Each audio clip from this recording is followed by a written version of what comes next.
Hello and welcome. Good day, everybody. And oh my God, we're coming back in the CPL Premier League, and this time we're actually gonna see the new boys coming up from the CPL squadrons coming into the CPL Premier League to challenge the Battery of Full Charge Builders.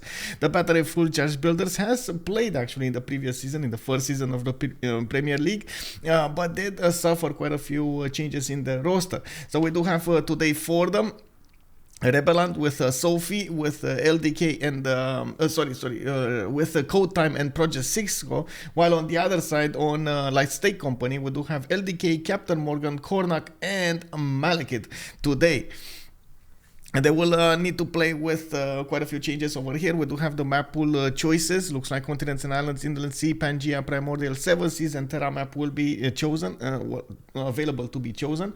Terra map is Pangea's classic ridges. Is the one that actually gives you those mountain ridges alongside the continent splits. And we do need to see what kind of map they're going to choose. Looks like that's actually the first one they're going to take out.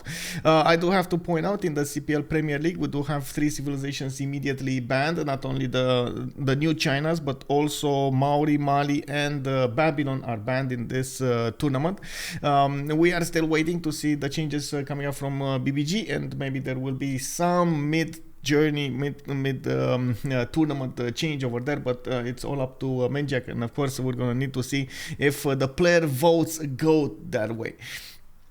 We do have 3 more maps available now to be chosen: Seven Seas, Inland Sea, and Pangea. And before we actually get into the game, before we're actually gonna get this going, there is another tournament today.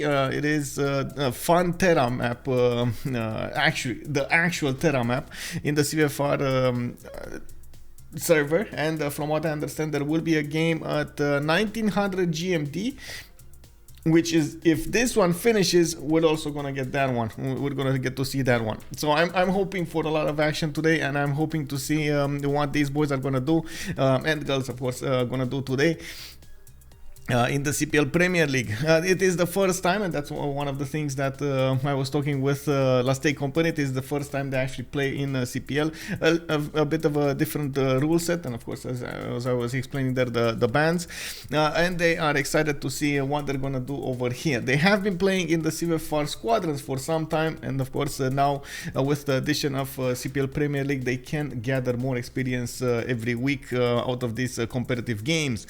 We do have the 7 Seas chosen, and I do want to put it really quickly over here on the screen, so we do know what's gonna happen here. 7 Seas, there we go.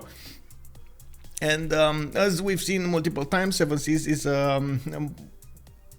navally prone map. We're gonna see a decent amount of civilizations that do have naval bonuses, either banned or picked. Of course, since Mali, Maori, and Babylon are not available for them, they have all of the other civilizations to ban or pick. Now they're gonna go for Australia, and it seems like also Basil is gonna be taken down. And there will be 4 more civilizations to be banned, and then we're gonna go for the pig phase. These, I guess, a lot of the players over here are kinda new to me, but I do know I have seen them play. I'm talking about new as in I haven't seen them multiple times play, but I do know of them. I have seen them play in other games and so on. It's just the memory of them is not that fresh as I would have the others. Would definitely love to see or to talk about more of their preferences when it comes to what they want to do and how they want to approach this. I also want to say bonjour Rafifi. It is quite I would say quite a early game today. I know it's much earlier than usual, but it did fit quite nicely to be able to actually do 2 games in a row. So I did want to do it, and of course I do also want to take a look at the Battery of Full Charge Builders over here with Project Cisco, and at the same time look at the new boys on the block coming up from Last Take Company. Also Big Z 1992, thank you so much for that first promotion, and indeed good afternoon, sir. Good afternoon. Welcome. You're asking about you're saying like La Pastèque, and you're I don't know what was You don't. Oh, I still don't know. Is it a red or a yellow? You don't eat that. Oh, you don't eat that at all. So you don't know which one is which. Okay. That's interesting. That's interesting. We do have in the sixth ban phase. Looks like Norway, Japan, and Spain got taken down as well, and that means, of course, Victoria with Dido are available to be picked here immediately. Malekit is gonna pick Victoria. We do have also Portugal available for them, and. Portugal as well might be quite powerful on this map. Portugal is not banned, right? I didn't see it appear in the ban phase, as in the news. I know there was a news post about where was it? What was it? So yeah, there was a new post about Mali, and Babylon, but I didn't see any news post about Portugal. Let me actually take a quick peek here. Okay, so no. Okay, so Portugal is not banned anymore, and Spain is not banned anymore. Okay, got it. Also, bonjour, Ryotune. Long time no see. How have you been doing, sir? Welcome, welcome.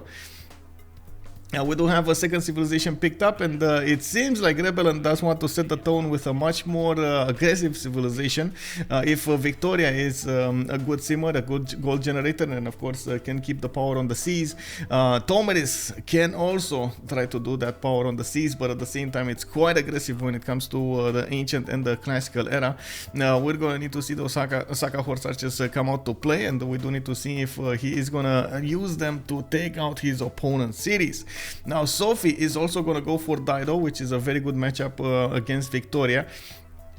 While Kornok is going to need to pick the second civilization of the Last Take Company. He is going to go for Lady Six Sky, which is okay. Interesting. I'm honestly a bit surprised about this pick because Lady Six Sky, yes, he does have a lot of potential when it comes to that science generation with the observatories, with plantation spawn, and so on and so forth. My main worry about this is mostly related to how the map will generate. Sometimes because you are kind of how to say, you need to be focused as much as possible on your cities, on close cities, 6 tiles away from your capital center. You might be blocked by mountains, you might be blocked by seas, and on maps like 7 Seas, that is quite likely to happen. We've seen players manage to go around it, so I wouldn't be that surprised to see a good spawn for him. But I'm just worried, you know, like in my heart over there, I'm worried that I would like to see every one of these players actually get a good spawn, and they fight each other with those good spawns. Maya is pretty random, powerful but random. Yeah. I mean, it's heavily tied to map energy. I would say yes. I would say I agree with Rafifi over there. It is powerful but random, like, and also with Ryotsun, it is heavily tied to map energy. If he does get plantations, if he does get available spots around his capital and so on. Looks like they are going for the second tier bans over here, with Catherine de Medici, the Black Queen, coming up next, and Portugal as the 8th one. 2 more choices to go, and we're gonna see what their actual choices in the game will be. And still, a lot of good civilizations have been left open. I don't see any Tundra civilizations taken down, of course, Russia or Canada. I don't see the Greeks. I don't see Eleanor yesterday actually had a good game. Teddy over here looks like it did get a ban. Oh, hello, Seb. Hello, sir. Good day to you, sir. Oh, it's gonna take me a while to actually say good day instead of good evening. Man, I'm streaming so much late in the evening that I totally forget how to say good morning or good day. Anyway, one last remaining ban, and we're gonna need to wait for it to be picked. 30 seconds to go, and the players will choose, and then we're gonna have CodeTime, which is a player from Battery of Full Charge Builders that will need to do the picking here. Looks like Kublai China is gonna be taken down, and yeah, that's another one of those good picks that could be had over there. Genghis Khan could definitely be there. Eleanor of Aquitaine, okay, coming back with a vengeance. Looks like yeah, a lot of the players over here have heard me in the last few weeks, and they do want to prove me wrong that England can actually trade punches with the best of them and still be relevant in the game. Well, we do need to see. Bomb the Apex, hello there, how are you doing, senor? Slowly gathering. We do have LDK with whoa, not Yongle, bro, not Yongle. It is a very banned. Okay. Is trolling us with all of these new Chinas over here. I believe all of the new civilizations, the new Chinas, are banned until they're gonna get looked at by a BBG team, and we're gonna need to see when that will be like. So he's gonna go for Rome, a pretty normal, pretty flexible civilization here, and we're gonna have also Captain Morgane choose the last civilization for La State Company soon enough. And suddenly the Netherlands shows up. Yes, doom. yes, exactly. But no, it's actually Pedro II coming up from Brazil. Woohoo! Represent. Yeah, well, Brazil does seem like it's gonna be a very good civilization on this map. We've seen it quite a few times actually win the games after Task Force Fish's performance over there. It was amazing. Hello there. Bom dia, Karl Marx. Thank you so much, ma'am. How are you doing today? Project Cisco is gonna have the last choice of the day, and we do have them about to be, how to say, to have all of the rosters available for us to see. On one side, of course, Pedro II with Rome, with Lady Cisca and Victoria. On the other side, it looks like we might see Peter in the game. That might be actually Rebelland, if I'm not mistaken. Rebelland is quite a simmer, so he does like civilizations with more simming bonuses rather than anything else. Of course, Eleanor of Aquitaine could also be one of his choices also. It should be fine. But no, it's actually Kublai Khan, Mongolia this time for okay, for the last second pick here. It seems like they're gonna be a much more, no, it is Russia. Okay, it's Russia. Okay. Yeah, they didn't click on the yes. They didn't click on the ready button. It is what it is. Sometimes you gotta do what you gotta do. So, have you guys heard about the Terra map contest that's gonna be played out today on the CVFR server? I understand it's gonna be, you know how Terra map spawns, right? Well, like one big continent on one side with all of the civilization and one big continent on the other side with all of the city-states. Well, basically they want to do a 4 versus 4 with that map type. So all of the civilizations, all 8 civilizations spawn on one continent, and they just cage fight to death over there until one of them survives. Only one of them survives. It's we do have a few teams that have been how to say, have entered the competition, and I'm actually quite curious when the games will start, will be revealed. Okay, there we go. I need to click yes over here so we can actually load in the game. We did have a few change-ups, and I'm gonna talk a little bit more than this. The God watching overall. Yeah.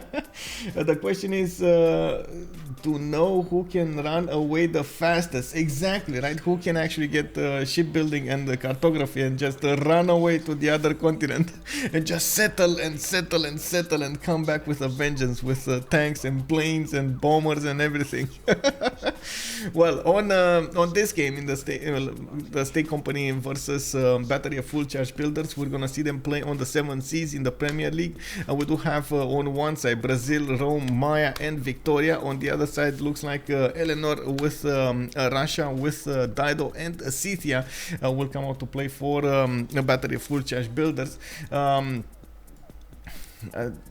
they do have one remap token each. They are asking about more information over here. I believe it is still turn 8. I don't know if we actually changed to turn 10 or something, but because I didn't see any kind of I would say update on that one. And anyway, we do need to talk a little bit about the spawns. Looks like Rome over here is gonna have a 2-2 base. He does have a few 2-2s around him, and as you can see, he does also have a 1-3-1 ivory tile. Not a lot of other camps or ivories for him to actually get Goddess of the Hunt, but he can develop his empire quite nicely over here in the north and in the west. I do see he's gonna have a decent amount of coast, but I don't see anybody that he could trade with immediately. He does have, oh, that is so cool, he has actually England in the south. They could set up coastal trade routes. Rome is prone to actually going towards commercial, so he is gonna get quite a few trade routes. I can only imagine England is gonna be so happy when he's gonna have an ally on the same sea. Also, Ryotun will be back. The man with the hat, indeed. Brazil is closed too. I don't know where you saw Brazil, but we're gonna talk about it soon. By the way, on London we do have one big continent. He could settle one of these islands. Oh, actually he could settle 2 of these. Very nice, very nice. And yes, I see Pedro the oh my god, this is gonna be the big economic zone. If this is gonna be the map, I'm pretty sure Pedro is gonna want to settle the coast over here. This is gonna be such a good economic zone for them in these seas. And London is gonna be incentivized to get maybe this T tile settle and another settle on the cattle to get extra trade routes, and of course get more gold, more yields. We do have England also with an enemy to the west side. Phoenicia is gonna be there, and looks like CodeTime is gonna have a decent amount of coast to settle for himself. He's gonna need to use some of the islands though, and I don't see anybody for him to trade with. This would be a good question if Malekit is gonna set one of those connection canal cities over here to the north of London, so he can get boats out from the east to the west, or he's gonna totally ignore the west side. That could be a possibility over there, just letting Phoenicia run amok over here, and of course maybe fighting a little bit on the land. Not ideal land to fight in, and I'm pretty sure neither of them do want to fight on the land, but it is what it is. Awesome canal city potential there. Yes, I know, right? Exactly. The problem is the Minaskeria can pass by the canal city. Well, it cannot pass by, I think, right? You wanted to say it cannot pass by. Yes, that's the problem. You cannot actually push it through an ally city. Unfortunately, you cannot go through it. It seems like it is kind of no, it's not east versus west. What is the last one? We do need to see where Maya is. Maya is all alone here. Oh no, Maya all alone, but it does have a lot of plantations. I do see quite a few wine tiles for him to and cotton tiles for him to improve. Not bad, not bad. Plus 4 observatories here and there. He does have some mountains. Well, I guess that's gonna block him some of the cities to the southeast, but not that bad, not that bad. He's also a decent away from his opponents here, so I wouldn't think that's actually bad for him. I do want to quickly check Rio de Janeiro spawn. I don't like this. I don't like this. So Rio de Janeiro, or I should say Brazil, does usually like to play with a lot of rainforest, and a lot of rainforest. He actually turns the rainforest into a charming, breathtaking appeal, adds more appeal from it. His people are much more happier with the rainforest, but as you can see over here, he has a lot of forest around his cities, and that's not really going to be ideal. Yes, you can still play around it, don't get me wrong. You can still do a lot of things, shenanigans and so on, but it's at the end of the day, you're going to be much better off with a lot more rainforest. I'm curious also about the choices of Captain Morgane to play, how to play Brazil. There are multiple ways to play it, with holy sites, with preserves, with going for your Copacabanas. There are, the street carnivals, actually the replacement at the table complexes, or going very early for theater squares, commercials and so on. There are quite a few different ways that are, I wouldn't say one is better than the other. They're situational, and of course they do depend on the proximity between you and your allies and your opponents. Well, he does have an opponent to the east side in the form of Project Cisco. We do have England Eleanor here with Project Cisco on Bristol to base fresh water. He does have also a decent amount of cities to settle here. Oh, he might actually get some he might get, oh, and he got a relic, by the way. So nice. He got a relic and Fountain of Youth. Man, this guy knows how to spawn, guys. Give it up for Project Cisco. Not only he knows how to spawn, he knows how to hut. Oh my god, the hut expert right here. We do have Project Cisco getting the Fountain of Youth bonus. He's getting another scout. He can set up those trade routes towards Russia if need be, and I do believe Rebelland is gonna need to set up a coastal city there for him to use, or maybe get a harbor out, boop it out of the city over there. Project Cisco is gonna try to find out who he has next to him, and it doesn't look like he's actually gonna discover Brazil. They're not going towards each other here. Wow, that's a different siren I haven't seen before. Give me a second. I just received a big message. Okay, turn 7. We do need to see a Scythia's bonus. Looks like Pokrovka is gonna also have a 2-2 base. Of course, this is a BCY. We do have him with multiple settlers over here to the south, to the east, to the west, and I do see he's gonna go for that hut in the north over there, fourth and for another settler, and the fact that he has a decent amount of mountains will give him that extra adjacency towards campus is very nice, very nice. He is also relatively close to Brazil, which is gonna be extremely dangerous for Brazil. Brazil doesn't know about this, and I'm pretty sure he's gonna need to know about this, because otherwise it's gonna be very bad boo-boo. Very bad boo-boo for him. We gotta be careful how he's gonna do this.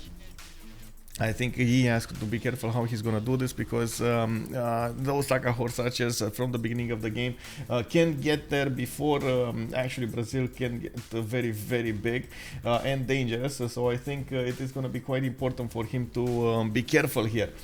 Granaries before monuments. Hello there, sir, and welcome. Stonehenge incoming for Eleanor. Yeah, might be. Eleanor over here should definitely get a Stonehenge. This is turn 8. I believe we've seen all of the civilizations here. Yeah, we did bounce around the map and seen all of them.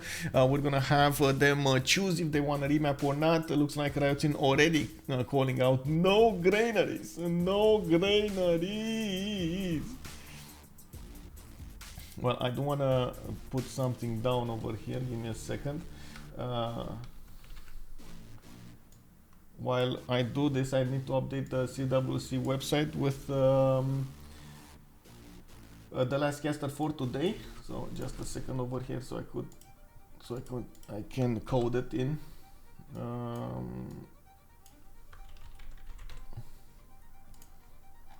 Okay, there we go. There we go. And quick update. There we go. We got it. We got it. Okay, so it looks like we're gonna have a remap. Malekit LG. Wait, what? Oh, that's a good one, actually. Yeah, that's a good one. The bad thing was Brazil was here. The good thing was, man, they had such a good economic zone. Like Rome over here with England to the south, with also Brazil to the east. They had quite a good game. They could have had quite a good game, but Maya was all alone somewhere far away, and they did not see their opponents. So I'm sure they were thinking maybe Maya is going to be in trouble. They didn't want to take the chance of him being in trouble there.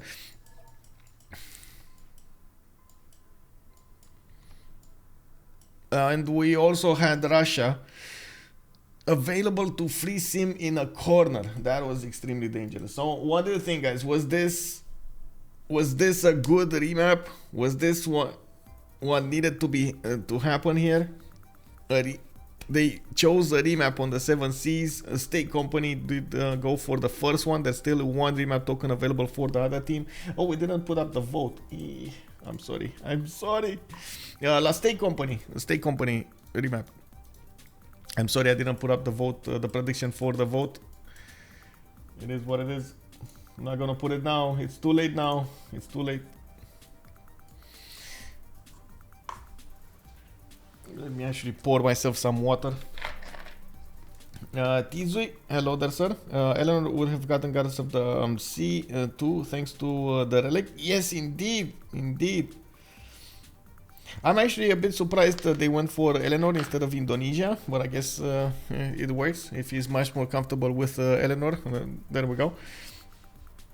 There's more than the 7 Cs right now. Yeah. Oh my God, there are actually a lot of Cs here.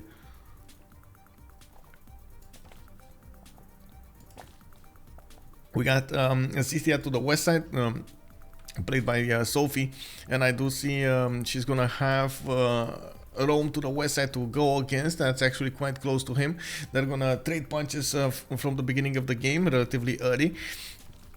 Sophie's gonna have fresh water from a lake here, and I do see it can settle quite a few cities on the east side. Does also have code time to the southeast that will allow him to trade some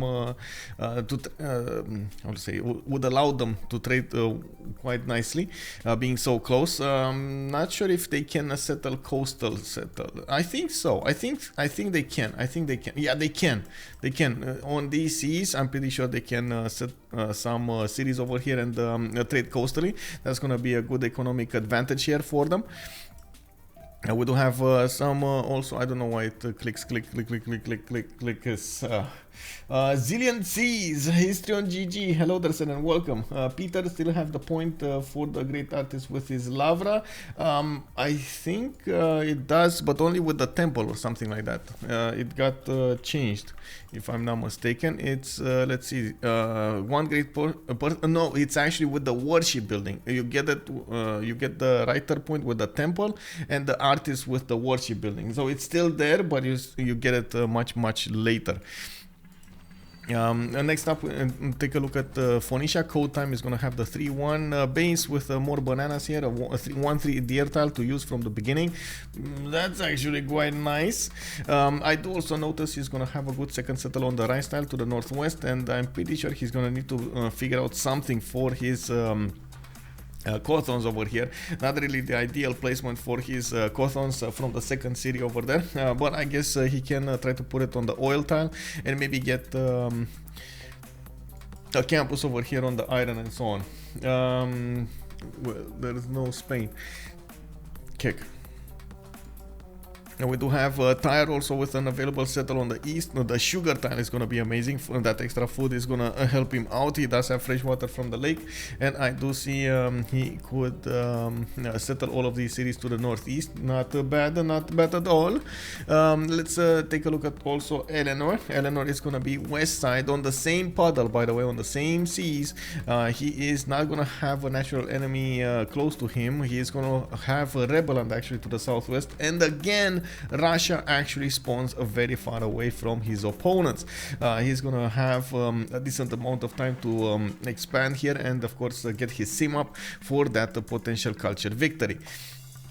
Project Cisco is gonna have all of this land to try to develop his cities in. Not really ideal land to go for, but he does have a few settles that are gonna be nice. For example, this again, a rice settle over here to the north. To the south probably would like to go next to that aluminium tile to get the +4 harbor, and of course probably want to get one of the campuses on the west side.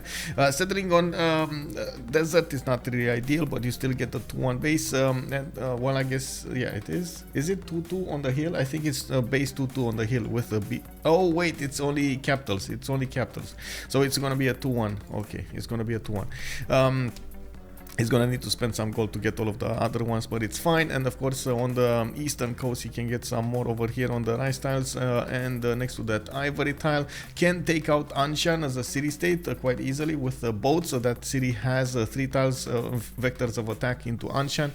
It's enough to allow it to be taken down. Russia is starting to get that phase generation going from settling his capital. He has 1-4 deer tiles to use. I do see salt mines over here, 2-1 ones, a geothermal fissure in the capital. He's on a continent split. he can potentially get a lot more amenities than usual, which is very good, actually, keeping your citizens happier than usual. A lot of niter mines that could be also discovered later on in the game, but it's gonna take a while until he gets there. There are 4 niter mines in this vicinity. We do have him, unfortunately, with a clear lack of heals in the first 3 cities. This is not really ideal, and he needs to be careful how he's gonna place his cities over here. In the south, for example, it's quite tricky. He's probably gonna need to switch around these deer tiles so he can make that city work. Some extra production there. While in the west side, he has a few mountains to go for. Let's take a look at also on Pedro in the middle of the map. Okay, this is a decent amount of rainforest, but still kind of bad in the north. It's devoid of even forest over here. I guess it's not really ideal, but you know, he's gonna try to make it work anyway. Tizui couldn't Russia settle Geo? Yeah, he could have. I don't know. I guess he didn't want to spend the extra time to settle Geo, and he wanted to be closer to the deer tiles. Having them probably 3 tiles away, he thought it is a bit too much. He's also, I do want to point out, he's using the rice tile coupled with a deer tile, so he can grow faster and have a good amount of production, especially when he's gonna get the other deer tile to work, the 1-4. It is gonna be very, very good. On Rio de Janeiro, we got 3-2 bananas, a 3-1 base, and I do see he can settle a decent amount of cities on these rivers, west and east. He also has the Sahara to the northwest to go for, and a decent amount of mountains. This time he's actually far away from a natural enemy. He's gonna be the one that is gonna need to sim over here.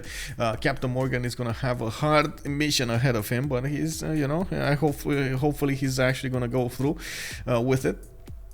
Yeah, he does have a second settle next to Amber Tile if he wants to. Can settle this the seas in the south, and could actually try to ask LDK to get a harbor over there or something as a connection, so they can trade coastally. It's very important to get the economy going. Wow, big baguetos Maximus. LDK over here just telling us how big he feels right now.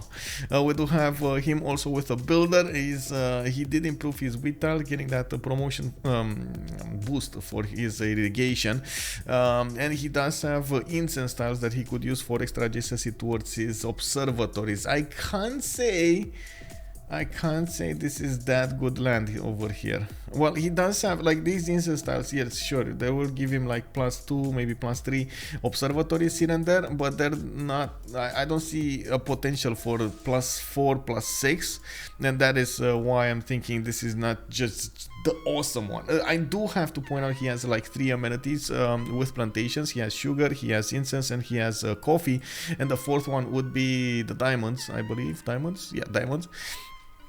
But they're not close to each other enough so he could get all of the juicy bonuses for the observatories. It is what it is. It is what it is. You know, sometimes you just don't get everything you want. Do you find this funny? Yeah, exactly. Big Z, so many bananas for Brazil, gonna be gonna get high pop soon. Yeah. Oh, we do need to quickly check out the last 2, Rome and Victoria. Let's see, Victoria, continent split Victoria, by the way, a free trade route over here for him, not bad at all. And then Rome did meet Scythia. Okay, so Rome knows he's gonna need to fight Scythia. I think actually Sophie is gonna be quite happy trading punches with Rome. I'm pretty sure she was looking for a fight over there, since they did pick Scythia for him, so you know, it is for her, it is what it is. Cedra comes out from Pokrovka. We got the Cedra coming out from Rome, and we're gonna need to see how this situation evolves. Let me actually thumbs this up. There we go. Oh, bonjour, Onitera. Hello there. Oh, this is gonna be it. This is gonna be it, guys. There we go. So now we're gonna need to take a look at the civilizations one more time, see their potential strategic resources, and of course their early moves. Then it's gonna be on for the prediction. We're gonna need to see who's gonna win this, who do you think is gonna win this.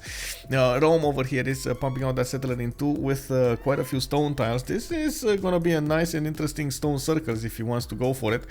He does have an iron tile to the southwest, and I do see he can go and improve the turtle. It's a bit awkward because he's gonna need sailing, but you know, sometimes people do prefer that. His horse tile is gonna be 3 tiles out on the west side, and that's quite expensive, and he does have the Pantanal to the southwest if he wants to settle it. Unfortunately, it's non-fresh water here, and he's gonna need to make something a bit too far away to make that worth. Rome usually does get the opportunity to build a granary. Yes, I know, I'm saying it. He can get the monuments free of charge, and of course right afterwards can use that production for a granary. Anyway, we do have London coming up with that continent split, and I'm very surprised. Oh, I see where he's going. He's going for the honey tile. He's gonna try to get that 4-foot city going with the 1 tile lake there. Not bad at all. He's gonna get a free trade route capacity, and that is gonna be awesome. He has another city to settle on the north, and you can see actually, oh my god, the typhoon goes in category 4 hurricane and strikes that northern territory over there and manages to improve the tiles. 2-3 tiles there, 1 3s, and of course 2 1s somewhere around here. You can imagine this is going to be quite nice for him to go and settle. Hopefully it's not going to hit his capital the next time it passes. And we're gonna see him develop maybe some pyramids over here, build some pyramids in the north of those mountains in the desert. The city of London also does have multiple ship tiles to use, a 2-2 and a 3-1, a geothermal fissure in the capital with more in the south, not bad at all, to actually get all of those bonuses. It doesn't seem like that hurricane actually improved some more there, and it just dissipated. So yeah, the 2-3 tile it is, man. 1 tile to rule them all, you know. We do need to take a look at LDK here, going for the northwest settle. Looks like he might be going closer to those diamond tiles. He's starting to get some builders to improve his tiles here. After he did get his initial wheat tile, I'm pretty sure he wants to get the incense with a plantation.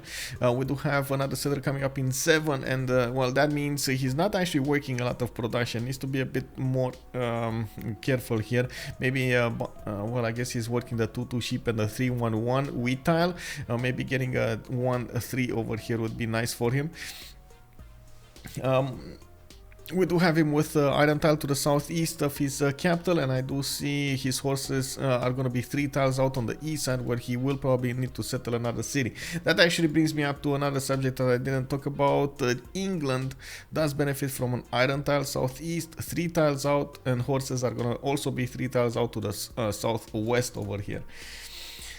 On Brazil, the last civilization that we have from the state company, we do have already holy sites, so we know the play here. It is going to be holy sites. Now, pantheon is going to be important, what kind of religion is going to be important, and we do need to see how he's going to want to use the faith. Preserve, does anybody feel preserve gaming from Brazil over here? Can I hear a preserve call out here in the chat? Hello there, Circus Session. Hello there, sir, and welcome. Looks like horses are going to be right next to the capital city of Rio de Janeiro. We do have more horses in Fortaleza, and I do see an iron tile over here that is going to be 3 tiles out from Fortaleza and 3 tiles out from Rio de Janeiro. That is, well, there are 2 of them linked there. Oh, 1 second.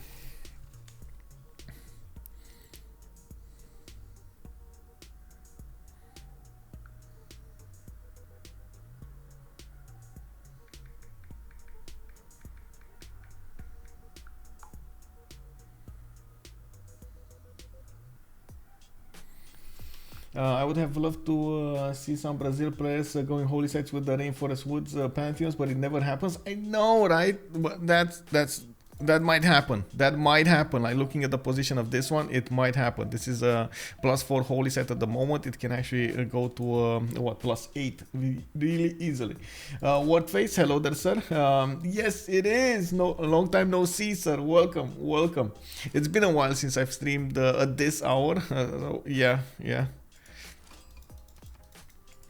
Let me actually take a look over here. What do we have? We talked about all 4 of them. Let's look at the Rebelland. The Rebelland's Russia.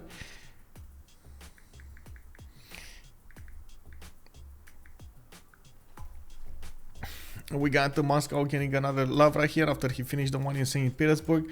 Looks like Dance of the Aurora is going to be his choice for a Pantheon. And since he does have a decent amount of flat land, he's going to get a very strong adjacency here. +6 Lavra and another +4 Lavra in his capital, with another settler coming up in 2 turns over there.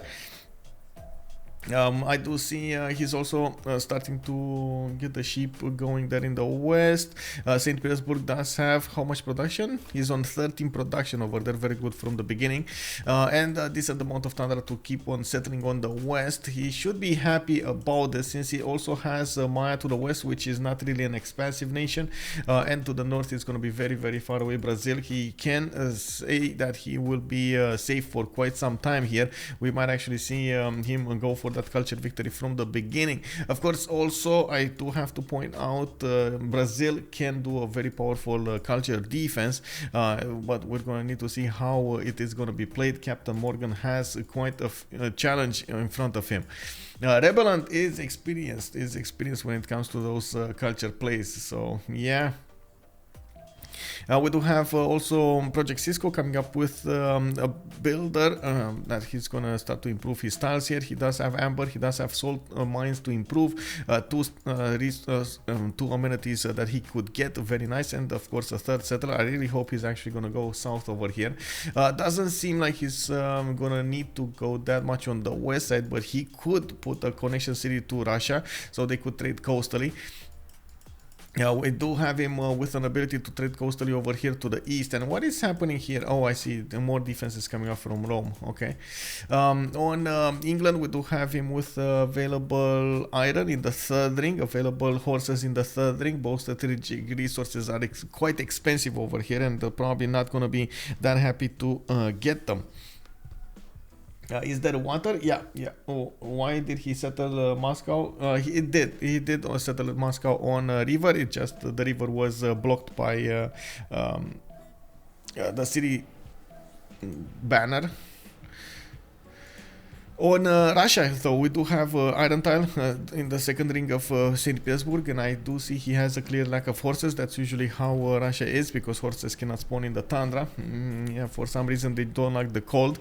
And we're going to need to see if he is going to get some horses out for his empire improved, maybe in the northwest over here, maybe on the western coast, maybe, we'll see. Doesn't have any to the northeast, so I guess northwest is the only way to go. We do need to also take a look at Sophie. We do have Pokrovka on the 3-1 with Miriv going for Etemenanki. Does look like Sophie is going to be a bit more peaceful than we were expecting. Of course, Etemenanki is set on Miriv, which is a city that will have a lot of floodable terrains. This is going to be awesome, by the way, for her. We do have 2-1 tobacco tile, so she can get the LD Pantheon, and I do see she's gonna need to put some gold into these tiles so she can get more production going. I wouldn't be surprised if we're gonna see Lady of the Reeds and Martians being picked up over here, which honestly I think if you're going for a war maneuver here, it might be a mistake. Thinking about how many benefits you would get from something like initiation rights, especially on a very aggressive beginning for those for that Scythian nation. Also, there's some floodable terrain over here to the west side, which is going to be nice to develop, especially with the Lady of the Reeds and Marshes, and I'm pretty sure Sophie is aware of this. Russia should get to ride reindeer instead of horses. Yes, exactly, reindeers. Yes, only bears prevails. Yeah, yeah. When is a good time to build a monument in the capital? Usually after you get your second settler. Or so if you're on a normal map and you have multiple directions to go for, you should get at least one scout out and go for your settlers, and then afterwards you have to choose between getting a builder or getting a monument depending on how you choose. If you don't have that many directions to go and scout, so for example you're on a much more navally map with I give an example, island plates. You have a relatively small island where you can only put like 3 cities, and you can scout it relatively easily with one warrior. You should get a monument first instead of the scout, because it gives much more value. You don't get value out of no vision, right? For the motherland. Da, da, da, da, da, da. I've been playing far too much TWWH3. I don't know what that is. My poor wife doesn't know what I'm look like these days. Oh, kick W.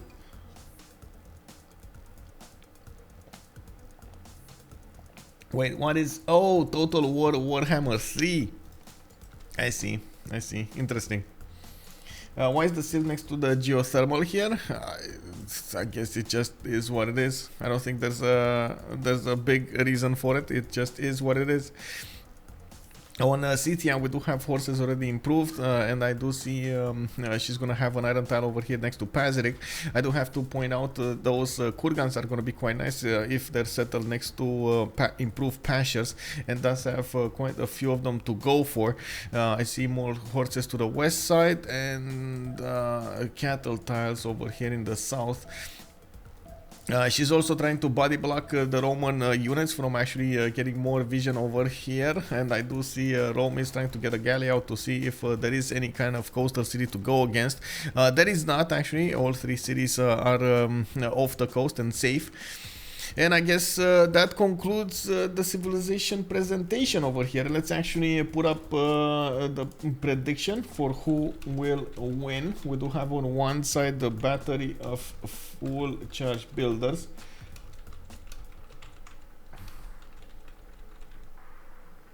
Oh. The name is too long for the prediction. It needs to be 25 characters or less. So I guess BFCB, I guess, BFCB, or La Steak Company. Kick. Okay, submission period 30 minutes. Who will win? Let's go. Deskra, hello there. Oh, I wrote it already. I'm sorry, I didn't see it. Whenever I have that prediction window, it like blocks off the chat. I'm sorry. Deskra, how are you doing, sir? But I'm gonna put it here on the screen. I'm gonna put it as a team label. Let me see. On the left side, we do have BO FCB. Okay, and then on the right side, we're gonna have La Steak Company. But I gotta say, I really love a good steak. You know, really love a good steak. I might be biased here, but I love a really good steak. Oh, thank you. Okay, so we do have Temenaki coming up in 8 turns. I do see Liang is gonna get plugged in over there. I still don't see a Pantheon yet from Sophie, and I do at the moment. Okay, there are 12 in the bank, 12 faith points in the bank. Wait, what happened to? Did she? I think she switched to the horses or something. No, that's a 3. What happened? Why is she not making faith anymore? It should be working the tobacco tile. The city of Merit should be working the tobacco tile. Why is it not working the tobacco tile? Something is amiss here. Maybe some production is lost or could be improved. I don't know, but I'm pretty sure the faith should be generated. But anyway, let's move forward and see what's going on. Rome did get 3 cities. No tiles of Pantanal are going to be used. I do see Ostia's got stone circles, so Rome should actually improve really quickly these stone tiles, so he can benefit from the extra production and the faith points coming up from that. Another trader coming up from Ostia, and that's probably going to be sent towards Rome's capital city, where he does have Magnus settling in one. On Dido, we do have 3 cities. CodeTime is getting closer to Scythia, which is good because, of course, they're allies. I do see a 4th settler and a 5th one coming soon over here, and CodeTime is improving his tiles. Did go for the amber. I did see the fish. I don't see. Oh, and he got amber, and he got how to say, the sugar underneath the city of Byblos. Not bad. He's gonna have a better happiness level in all cities. Instead of going getting the penalty, he's gonna have a content level. Very nice. Now he should improve also the olive tiles, even though I don't think he's gonna go for irrigation anytime soon. Sophie is going for irrigation. On that note, by the way, irrigation in 1. Might have locked the wrong tile to work. Yeah, I think that's it. That's a bit of a boo-boo here. But anyway, we do have traders being bought in Ugarit, and or did it pop? No, it got bought because it popped up after before the era. Before the change. We do have Maya coming up with fertility rights as a pantheon. Interesting choice. He's gonna get a lot of food coming up from the wheat tiles, and he got a free builder. He's gonna get also his incense tiles improved with plantation, so he can get the extra adjacency towards his observatories. Could definitely get a plus 3 over here, and that's exactly what he did. He improved 2 farms next to the observatory, and got a plantation. The farms do give a 0.5 half adjacency point towards the observatory. Same thing could be done over here if he actually chops this southern woods, and we do need to see where he's gonna go with the next settlers. Actually, 1 coming up from his capital, 1 coming up from Tikal. Okay, let's go for Brazil. Brazil did get his first religion. Looks like he chose to still feed the world.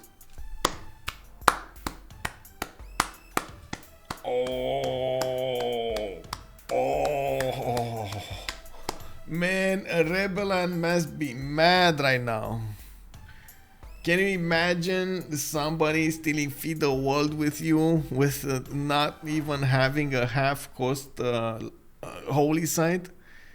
What? It was 1 project away. Oh my god, this is so big. Bigus Maximus over here for Rebelland. What you gonna do, bro? Rebelland in the tundra. Now he's gonna have a serious problem getting that food in. He is trying to get the Temple of Artemis St. Petersburg. Don't tell me somebody's gonna steal that also. Are they gonna steal Temple of Artemis? Is it anywhere? Oh my god.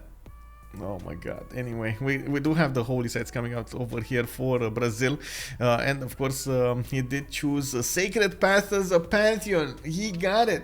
He got Sacred Path as well, and look at this +8 holy site over here for Brazil. That is amazing. Captain Morgane with 28 faith per 10. I do see him putting production into his settlers. He's now getting his tiles improved here with 2 horses, and I do see another holy site next to Brasilia. That's gonna only be a +4. Only a +4, guys. We do need to also take a look how Rebelland is gonna get his religion. Now it looks like he's gonna have a serious issue. Yes, he's gonna get Temple of Artemis. Temple of Artemis will give him the food and amenities in the cities here, food and housing in the capital, which is gonna be big, but it was big anyway. Well, we're gonna need to see how this is gonna evolve. I'm pretty sure the audience chamber is gonna be must-have in this land, and I'm pretty sure he's gonna need to do something like hanging gardens to get more housing and more food, more growth throughout his empire, if that's not gonna be stolen away from him also. God of War and Plunder coming up for Eleanor. We got Project Cisco needing to improve more tiles here, and I do see a trader coming out. I would really love to actually see more galleys to go against Anshan, block it from actually getting all of those. Well, this is too late actually. The city is gonna get a galley. He would need to get at least like 5 galleys to actually take that city out. Not impossible, but yeah. I'm very curious why he settled the city on the west side, Bradford. It feels like it's a bit too far off to the west, and it doesn't actually give him any bonuses. I guess the deer tile is nice to actually have. For the 2-3 deer tile, is this not even okay? I was expecting him to go to the south, where he did have a very powerful harbor with very good campus to the west. Would have settled on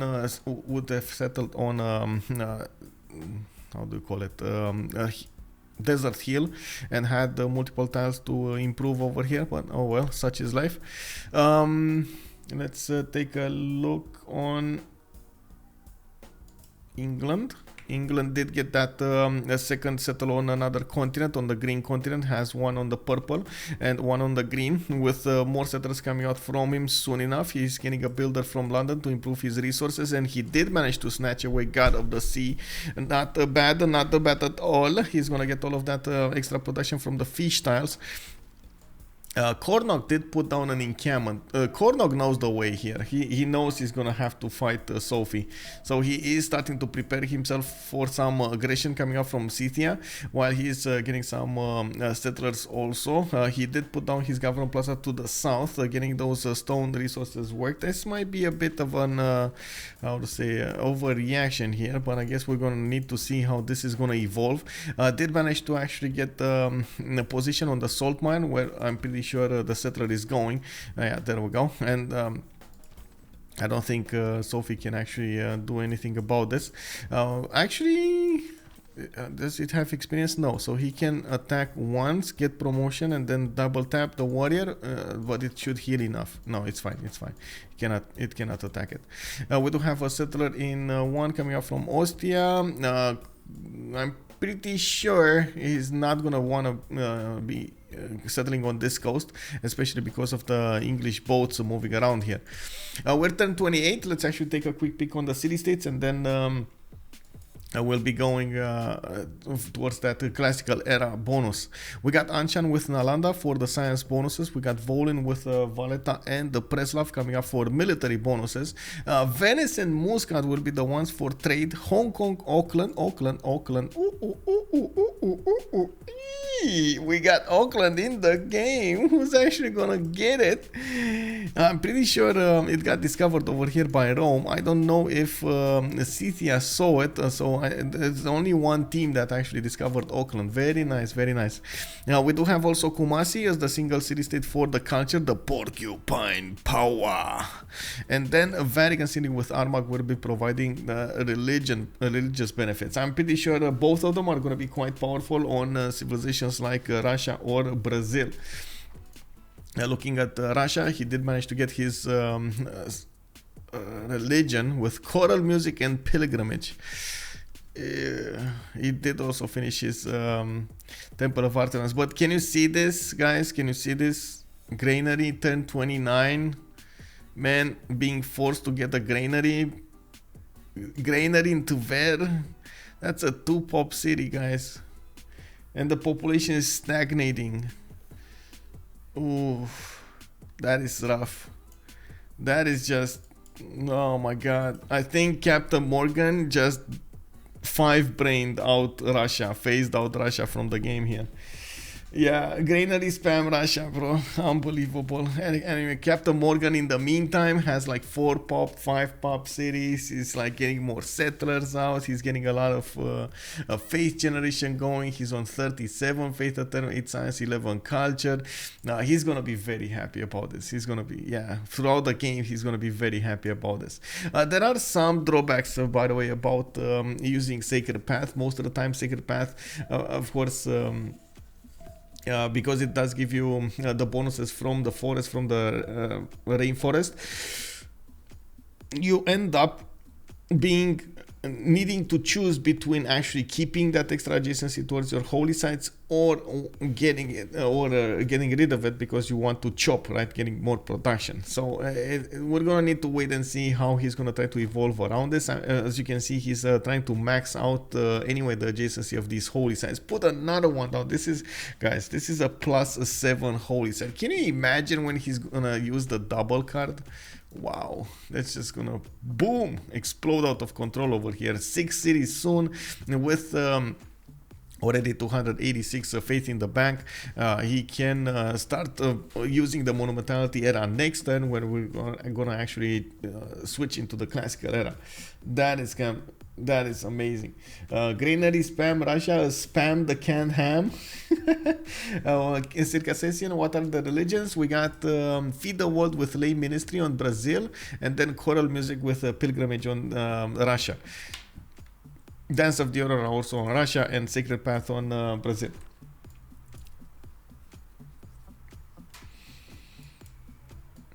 Oh, Temenanki has finished in the series of Scythia. I do see 2-3-1 tiles almost everywhere. That series still 4 pop.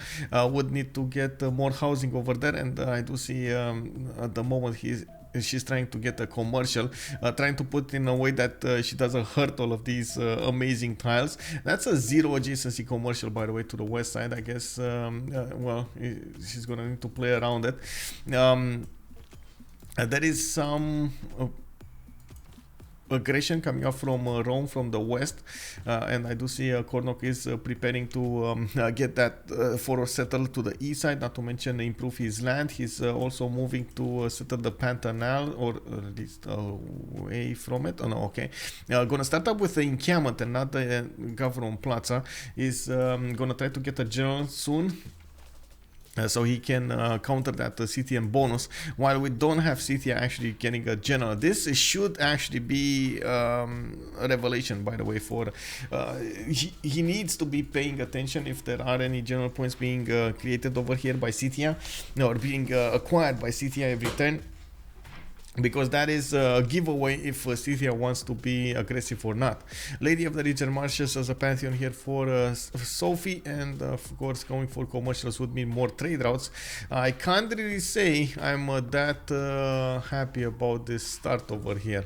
I mean, I really like Temenanki. I really like the setup. The biggest issue would be he's not gonna make use of his early bonuses against Rome, and he's setting his empire up, a Scythian empire up, for some mid to late game play, which is not something you wanna do with Scythia. You wanna trade punches at the beginning. You wanna follow settle your opponent. You wanna use your Saka horse archers. You know, you want to be aggressive.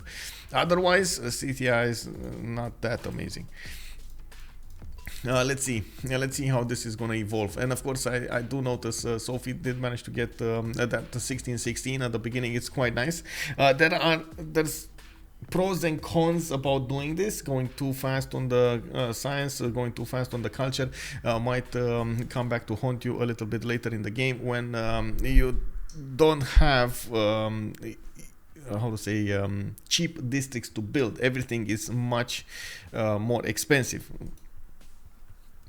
A shame that the Temenanki kills part of the farm adjacent to each other. Yes, indeed. My stats are popping off also. That Temenanki took so long, it feels like it's a muted Scythia. It did take a considerable amount of time here to get set up, and the Governor Diang and everything. It was expensive overall, very expensive. Okay, so let's take a quick look here. Sophie is in a pen, brush, and voice golden age. Now we got CodeTime with Dido, also pen, brush, and voice, with 4 cities to the southeast here, getting those Cothons out. And yeah, he did actually put that one on the oil tile. Interesting position for this one, but I guess it's fine also. Gonna need to chop these bananas, or get bronze working. Well, he's going to need bronze working anyway.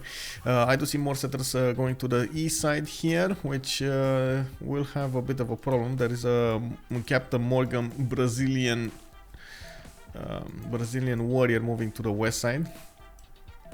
Of course, there are more cities to be placed on the west. There could be coastal trade routes set up between him and Scythia, and between him and England. That's very important, by the way. 2 coastal powers trading with each other is gonna give them a lot of gold. Ancestral Hall gonna be built entire after he already got 4 cities. The 5th one is gonna probably have a free builder, and afterwards he's gonna try to expand very, very fast everywhere. Not bad, I gotta say, not bad. Religious settlements also more. So Cothon will give him bonuses, religious settlements will give him bonuses, the settler card will give him bonuses, ancestral hall will give him bonuses. So very, very cheap settlers overall.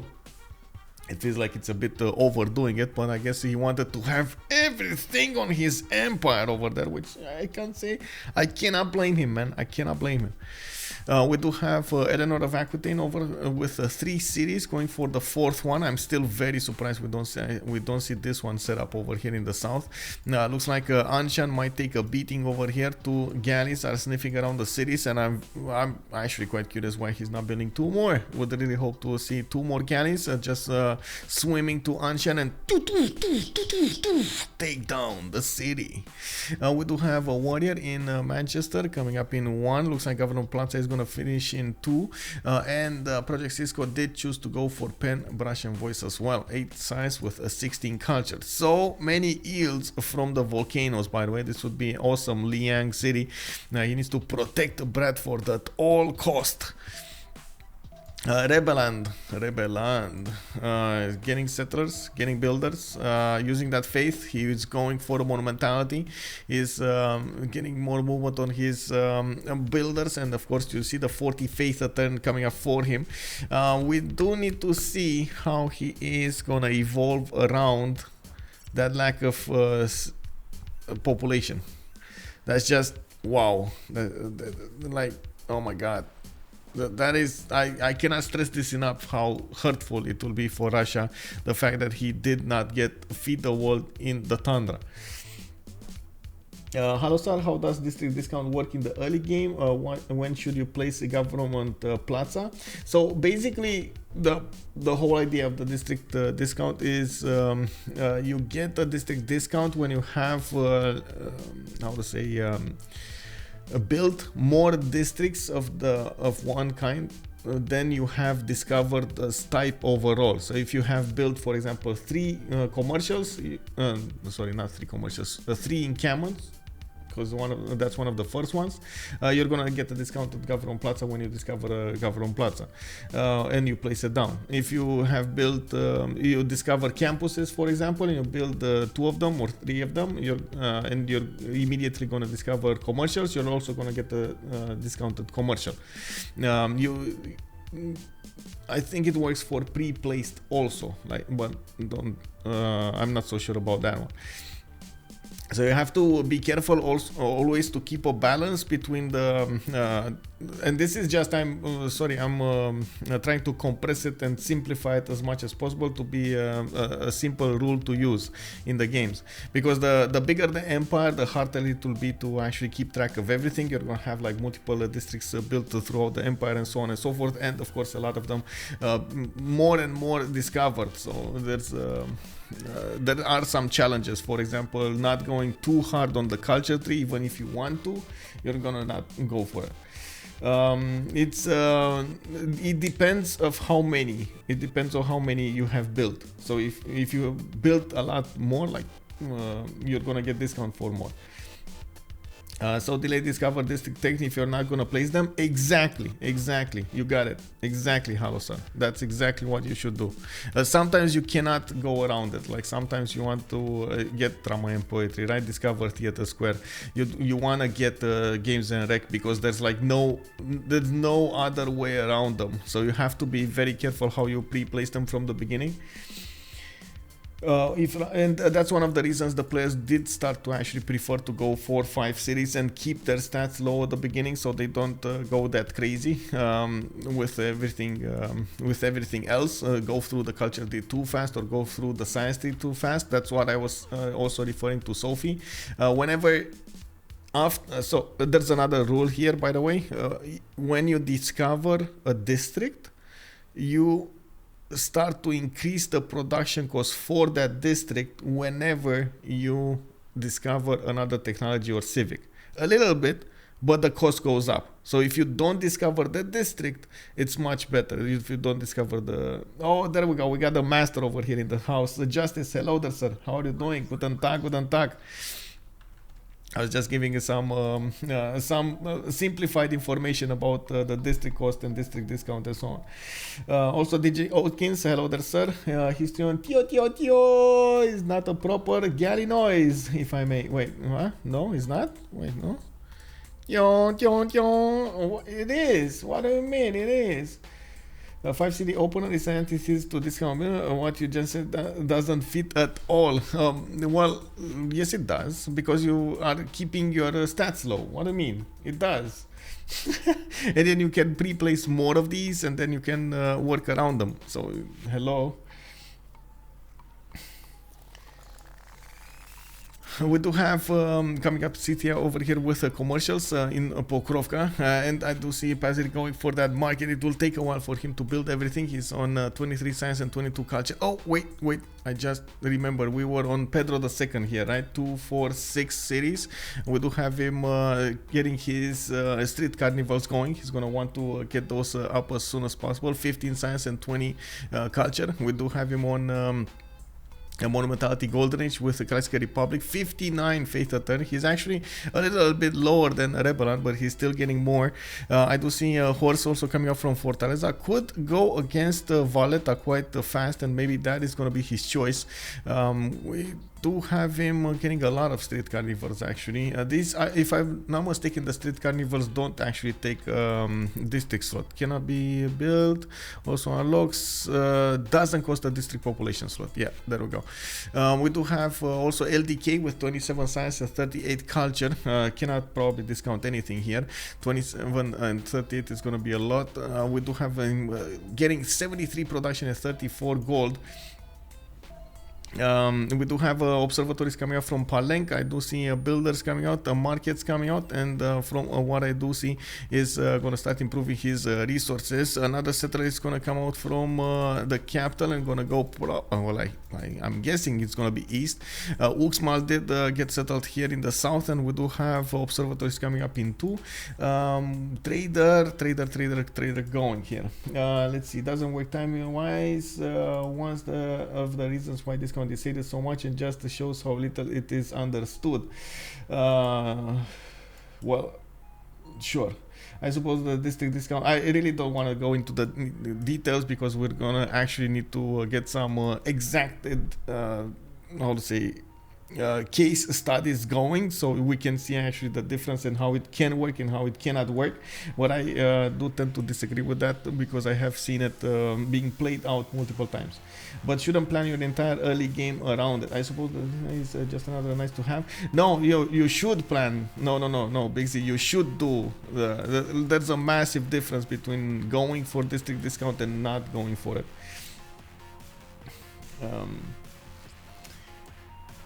Oh yeah, I mean, sure, you're not gonna get on every spawn.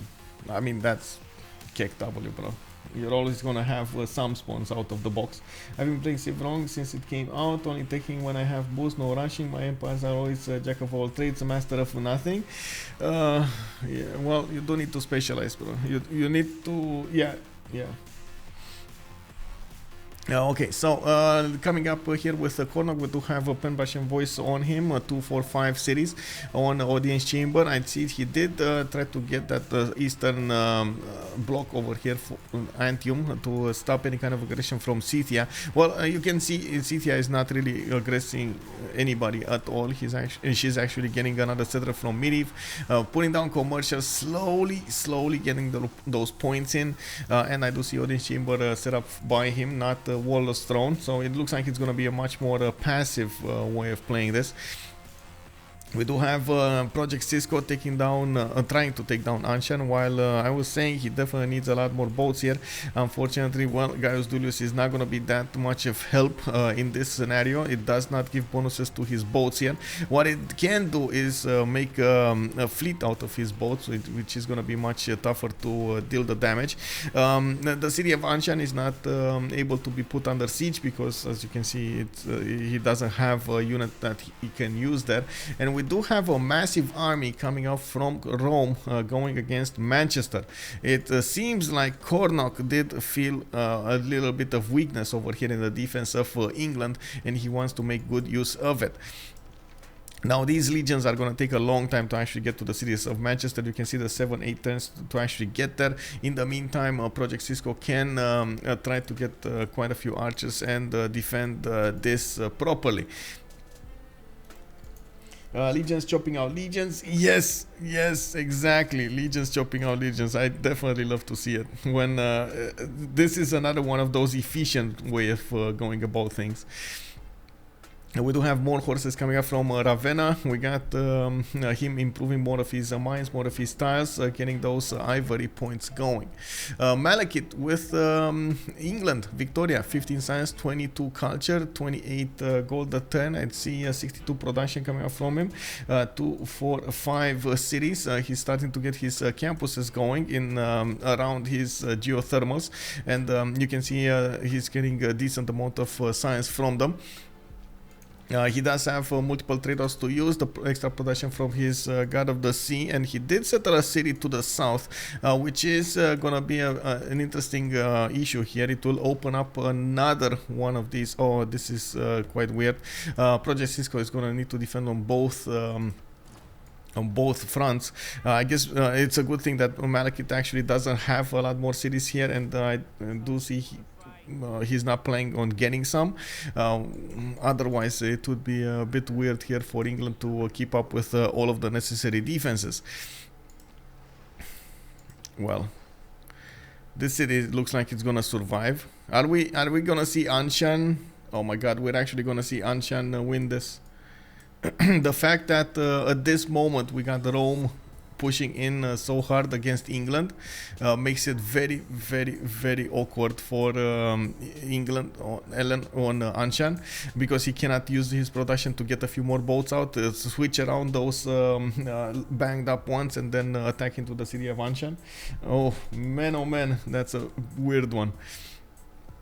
Well, we do have more of these horses coming up from Ostia. I see legions in tow, and more legions are coming up to play. I also notice this legion still has a charge for a chop, and could chop up the other legion, just you know, hanging there and move it forward. Trung Truck is general, moving also with the army. These legions do have extra base strength from the beginning, and as you can see, they are in the oligarchy, so they have another +4 over there. And another boat, wow, another boat comes out of the city of Anshan. Now this is gonna be very dangerous. This is getting more and more dangerous. Oh well, it is what it is. On Scythia, and I do have to point out, I was expecting Scythia to be the one to start off the war against Rome, and not the other way around. Could have dealt significant damage over here. Going for the economy, I guess the beginning will give a lot of gold towards to his teammates, but it will not help that much the war effort. We do have a settler coming up from another settler coming up from Miriv, and one is going to the west side of Pokrovka at the moment. Kurgats are also being set up next to next to those pastures, and I do see he did place down a campus over there, a +4 from that city center. With the completion of all of these markets at 1040, he's gonna start getting a lot of trade routes, so he's gonna work Magnus internals for some time and get the yields out of those, and not that bad. Getting the extra production, getting the extra food in his cities is gonna be good. Poor Eleanor, yeah,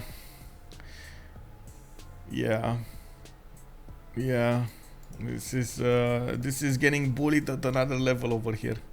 Horse comes out of Manchester in 2 turns. At least he's gonna have a classical unit to defend that place. Ideally, you do want to defend in the forest in front of you, and this is, I gotta say, this is a good land to defend in. Unfortunately, Project Cisco did give up on the tiles in the front, and you can see the Roman legions are gonna start moving forward, with the horse also getting a position. If these tiles in the north of Manchester do get acquired here, it's going to be very tough to deal with them. Do we have him? Oh, 3 turns bronze working, 3 turns recorded history. Okay, that's going to be a tough one. 1 turn of bronze working for iron. Yeah. Maya started up with theater squares. Look at that TCal. We do have arena coming up in 3. And how much production is this one? 31 production city, by the way, TCal. That's a lot of production. I was initially thinking, I mean, is that a discounted theater square? And then I realized, no. Actually, he has so much production. He's too turning it. Okay. Hanging Gardens coming up from Big Bus Maximus. We do have Uxmal over here with Builder. It looks like he's getting more builders in Calac Mall. A commercial is going to be also built there. And I do see at the moment he doesn't have an easy choice to trade with Brazil. He's going to need to put a city in a penalty land, but I guess it is what it is. He can set up coastal trade routes at some point with Brazil. Brazil going for the culture. And oh my god, look at this setup. Oh my god, look at this setup, guys. +5, +6 actually, sorry, +6 theater square, +6 theater square. Another one here, another +4. Oh my god, man. Like, I mean, I understand he's gonna have a serious issue with the gold, right? He doesn't have a single gold generating district, which he should get in the form of maybe a harbor over here in Manaus, get the Reina in. But oh my god, otherwise it's just whoa. Okay, we got Valletta also taken down by Captain Morgane. A granary being built in San Luis, and which is a bit of a question mark. Why did he go for a granary when he could have actually gotten his holy sites there?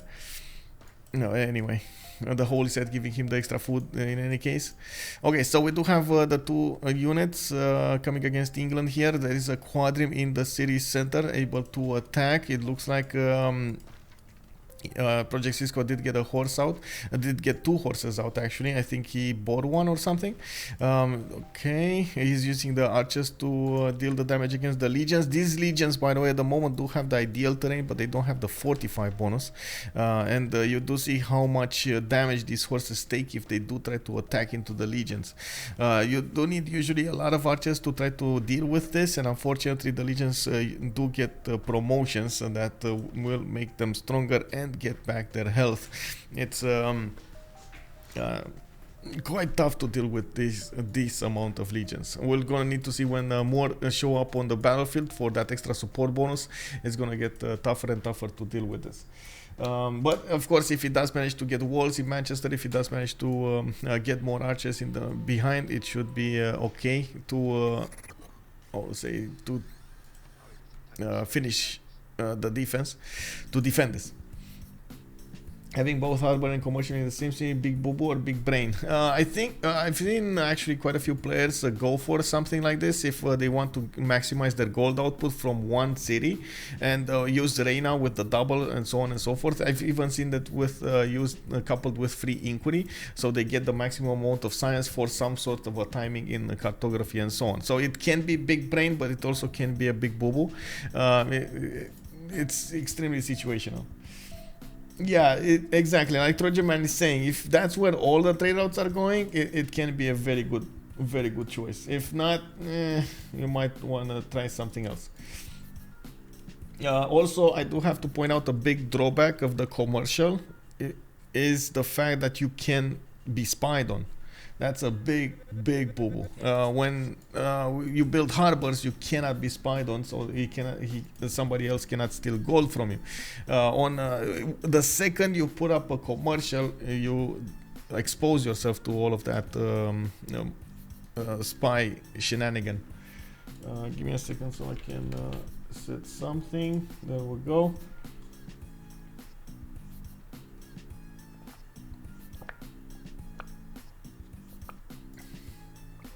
Okay.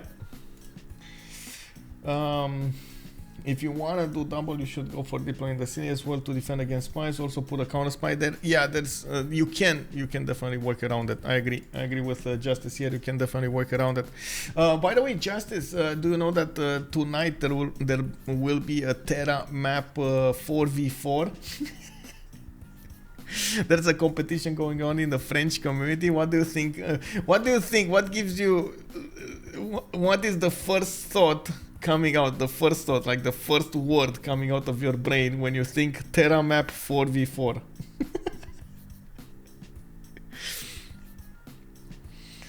Looking at the west side over here, we do have Phoenicia started up to get more cities, and I do see he's finishing up his cotons. Honestly, I was expecting when he was setting up his ancestral hall to get a lot more than this. I'm expecting at least 4 more cities coming up from his side to actually get big, get tall.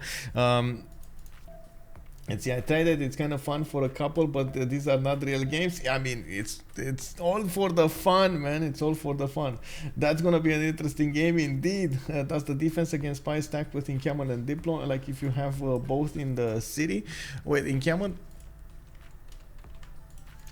The encampment doesn't give you the spy defense. The spy can give you the spy defense with the mission. You can use the counter spy. And of course the diplo quarter does stack, yes. In the chancery, yes. More settlers coming up from Sophie. I see the west side is gonna be colonized over here towards Rome, and that's gonna expose him to a little bit of pressure. But of course, with a Roman army actually going against England, at the moment it's not a viable option to actually open up another front for Rome. Actually, this would be a perfect timing for Scythia's army to go against Antium, and looks like the fact that Kornok realized he's not gonna get pushed by Scythia anytime soon. He's using that extra time he has to push another ally of Scythia. We do have Manchester trying to get the walls in 3 turns. Looks like the horses are just getting their I would say fortify at the moment, with England actually losing a bit of position here. Unfortunately, if England doesn't close this niter tile, the legions can actually push through, which is gonna be a big problem. If we do have the army encircled over here, they can triple hit, quadruple hit a unit and manage to take it down, with the ability of the general to help the units move a little bit faster here and have stronger units to begin with. It is gonna be quite an issue for England to defend. Now Manchester is defending. Preston is 100% not going to defend this aggression. Those galleys next to Anshan did get booted out. It looks like Anshan did manage to successfully defend there. There weren't enough of them to manage to do the pressure, unfortunately. Scythia's army, yeah, there is no army here, and I gotta say, oh my god, look at Captain Morgane go. Like, there's such a massive difference between him and Rebelland when it comes to the science and the culture. We do have him 115 faith a turn, 94 production, and 120. Look at the food difference, guys. Feed the world. Can you imagine? This is like he effectively neutered Russia when how to say, cancelled out Russia, I guess that's the best word over there, when he took away Feed the World from him. Like, he barely can grow. This is 1045 and he has a 3 pop city that was his 3rd city over here. Unbelievable. Temples coming out from Rebelland. He did manage to get this Oracle and of course Temple of Artemis earlier. Did not go for Hanging Gardens. Who did actually build Hanging Gardens? I'm pretty sure I saw it somewhere, but I don't know where it is. Give me a second. Pretty sure I saw it somewhere. So Etemenanki, nowhere.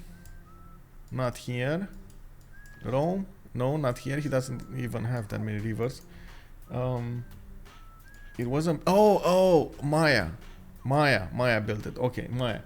I see. Never really tested, but would assume so. Pretty much everything stacked with this Civ. Starting with to see a lot of mediocre. I think people starting to learn how to mess up his sim. Yeah. Well, that's how it is, you know. Sometimes the people learn the counters, and if you are not paying attention, you're gonna get countered.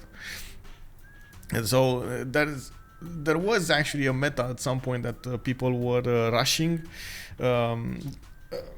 the holy site, or I should say the beliefs, and at some point people just started slacking off. They didn't feel like it's that important anymore, even though it is so important, extremely important for Russia to have gotten feed the wall. You know when it wouldn't have been important? If he didn't have, first of all, his Pantheon, Dance of the Aurora, so he wasn't really that Tundra focused, and he also had good land outside. He could have started settling grassland and so on and so forth to the north.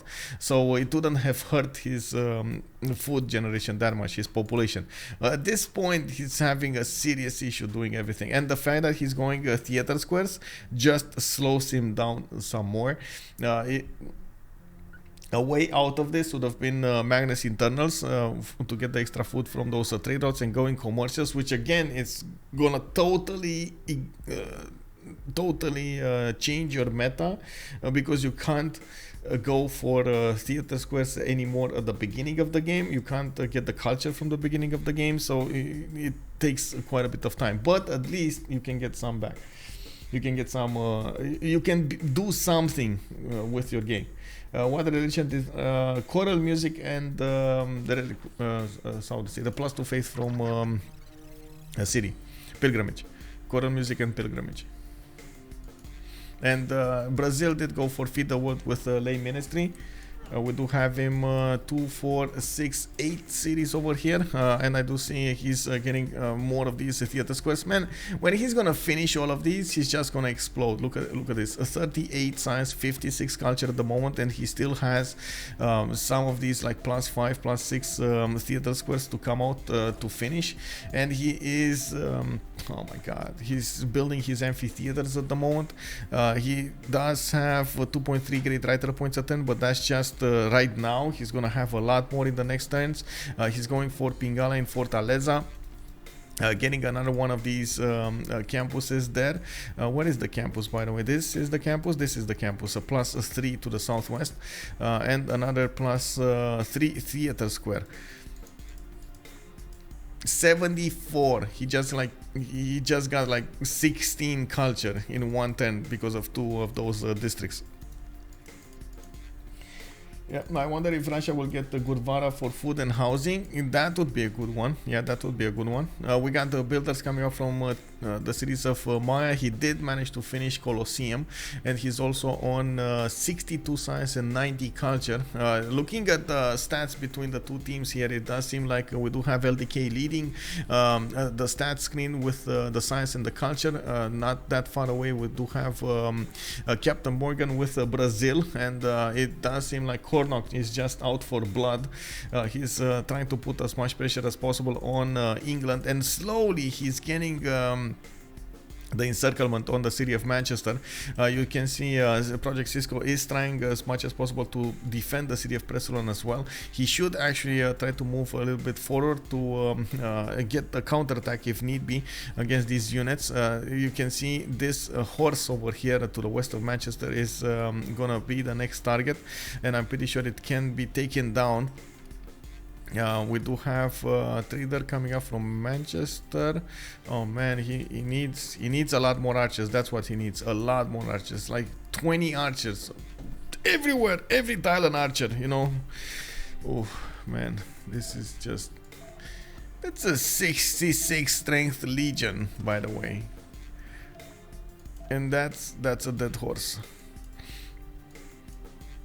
Yeah, that city's doomed. That city's doomed right there. Mazaljan, hello there, sir. Recap, do you mind a quick recap? No problem, sir. So we did have from the beginning of the game 1 remap. Actually, we did see Last Take Company do the remap there. We did have also Scythia choosing not to go that aggressive and did go for Temenanki in the second city with very good yields, but it doesn't look like it's going to help him for the long term. And now Rome did pick up on the fact that Scythia is never going to attack him, so he started building an army and sent it to England, which was I guess the easier target. England wasn't that prepared to actually put up a defense over here. He wasn't expecting Rome, because honestly it was kind of Scythia's job to keep Rome's attention on him. Brazil did manage to steal away, feed the world from Russia, and did get the first belief in his religion. And Russia right now has a serious issue actually getting stats up because of the lack of population and lack of growth over here. Can't really get his production going, can't really get his science going. 19 science with 51 versus 43 and 85 of Pedro II. We did have also Maya managing to get hanging gardens from the beginning. A good opening with multiple plantations that he did manage to improve, and got those observatories. And now he is leading the pack with the science and the culture. We do need to see if he's gonna be there in the next part of the game. I think he's gonna keep his lead quite nicely. And honestly, he might be preparing a death blow over here.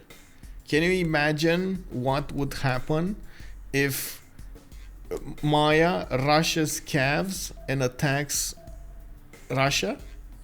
Even if he rushes coursers and attacks Russia, Russia is in big trouble. He's not that far away over here. Look at this. He's not that far away from it. Oh my God, that's gonna be a death blow. We did have also Dido trying to sim away, and we do have him with Ancestral Hall. He did manage to get 2 other cities. After he finished Ancestral Hall, he planted 2 other cities, Utica and Biruta. I was honestly expecting him to immediately go for more, but he didn't, so yeah, it is what it is. Religious settlements as a pantheon as well. He's starting to get his economy going, and he's on 65 gold per 10, 73 production with 108 food. By the way, on the production screen, we do have Sophie with 150 production, and then on the other side we do have 170 coming up from LDK, 120 from Malekit. England did spawn with continent split. You can see how nicely his first city and his second city look like, and then he is going for pyramids, man. I called it, and look at that, he's doing it. Pyramids in Plymouth in the north with Governor Pingala. Very nice, easy peasy, faster builders there, bigger, stronger builders. We're gonna have a decent amount of bonuses coming out from Malekit. He's also putting down an encampment, and it seems like he might be interested in pushing out England over here, trying to take him out entirely. It looks like also these legions are strong enough to attack into the city center and do significant damage against the walls. There are catapults on the way, but it will take some time, and the position is just not right through the forest to actually get those out there. And I guess Kornok just realized, okay, like there's no general here for England, so I can just keep pushing forward. Yeah, Cisco is unfortunately getting slammed here, but I gotta say, can't really blame him for for trying to sim over here, while his ally Scythia, which does have the bonuses, should have been here taking away the attention of Rome. Usually Scythia is the one that if you pick Scythia, you want to be aggressive with her, you know. So, anyway.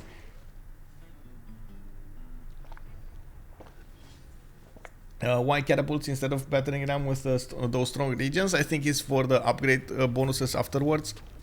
A battery ram would be nice as well. It kind of moves the same, but at the same time the catapults do get promotions, can get heals off, and can be upgraded into later tech units. The city of Preston will be pressed on the sea. I think England is gonna try to go for caravels here. He's going buttress, he's going mercenaries, he is gonna upgrade some caravels, and I'm pretty sure England's city of Preston will be probably taken down. Bradford is kind of in a safe position, and that's it. Guarulhos is also being set up as a coastal trade route city. I really like the setup of Reina over there, and as you can see, he's starting up with a holy site. This is interesting, actually. I was expecting him to go for harbor, but you know, it is what it is. Carnival's coming off from Brazil. He's getting 34 great writer points a turn, 33 great artists, 33 great musicians. Oh my god, he's getting projects now. He's gonna get so many projects now. Okay. 14 great engineer points a turn, guys. Street carnivals, bro. Street carnivals. So street carnival is let's say, where's the project? Where's the project? I want to see the project. Can I see the project? I can't see the project. Hello? Ah, I need to carnival. Carnival. This one. Unique project provides +1 amenity when active, and great spurs and points for great engineers, merchants, writers, artists, and musicians once finished. You can just run those and you get so many points. And he spammed these street carnivals everywhere. We got like one in each city. We do have commercials coming up from Sao Paulo, and as you can see, he's actually 15 great engineer points a turn right now, 15 great merchant points. We do have him with 22 great writers. He's just gonna, he doesn't even care he didn't build Oracle, honestly. Wow. Okay, Oracle is just useless over there. Apadana being built by Russia. I guess Rebelland is still trying to set up his empire for a culture victory. That's never gonna happen. Oh my god. Oh. Lee, hello there, ma'am. How are you doing? And the city of Preston will be pressed on the sea. Indeed. Oh my god, look at this, guys. Look at this. 1, 2, 3, 4, 5, 6, 7, 8, 9, 10 horses that are just waiting to get the upgrades. LDK. Yes! They're going there. Those horses, yeah, they're oh my god, oh my god. And Rebelland is probably gonna make a Pikachu face when this scout is gonna die, and he's not gonna know how fast he can get shipbuilding. Can you imagine? Look at this. Maya already has ship. Oh my god. You know what he's gonna do, right? You know he's gonna bypass altogether this scout, and he's gonna go into the water, and he's gonna appear here with a massive army while Russia doesn't even have the second tier government going. He's not gonna have GMC. He's not gonna have enough production to get an army out. 74 production, that's not gonna be enough. That's not gonna be nearly enough. And the biggest question is, do they have the gold for each of these units? Well, I guess they're gonna need to get some. Yield stab 32, 68, 90. Wait, I'm looking at the wrong one. They do 100, 200, 150. They just need to give everything to LDK. They are making 140 a turn ish, 145 ish. It should be fine. Should be fine. We're gonna see it. Yeah, we're gonna see it. The moment Russia sees scores appear on the beach is GG. Yeah. Yeah, I guess so. Manchester is about to go down as well. It looks like Rome can actually keep trading punches over here with strong bonuses. They don't have that much that much gold and resources to give over here to England, to Eleanor, and looks like finally we get one Saka horse archer coming up from Scythia. Rome is preparing a secondary attack in Antium with the knights. This is awesome, by the way, to see how this develops. Even if Sophie does have so much production and did manage to get a general and so on, it does seem like it's still Kornok that is keeping his timings properly and gets prepared at the correct moment in time, while he doesn't care that much about Scythia. on the east side. We do have commercial hub investments coming out. It looks like they are needing some gold points here. Oh, he's going for the Marco Polo. He's trying to snatch Marco Polo away from Brazil. Brazil. No, he's not going for more projects. No carnivals. Interesting. That is definitely interesting. I was expecting him to figure out that he's going to need to do that. Maybe Maya is going to go. No. Who has more? Rome? No, Maya. Maya has 6 points, but I don't think he's gonna go. And he did upgrade all of those courses. So 2, 4, 8, 2, 4, 6, 8, 9 of these courses.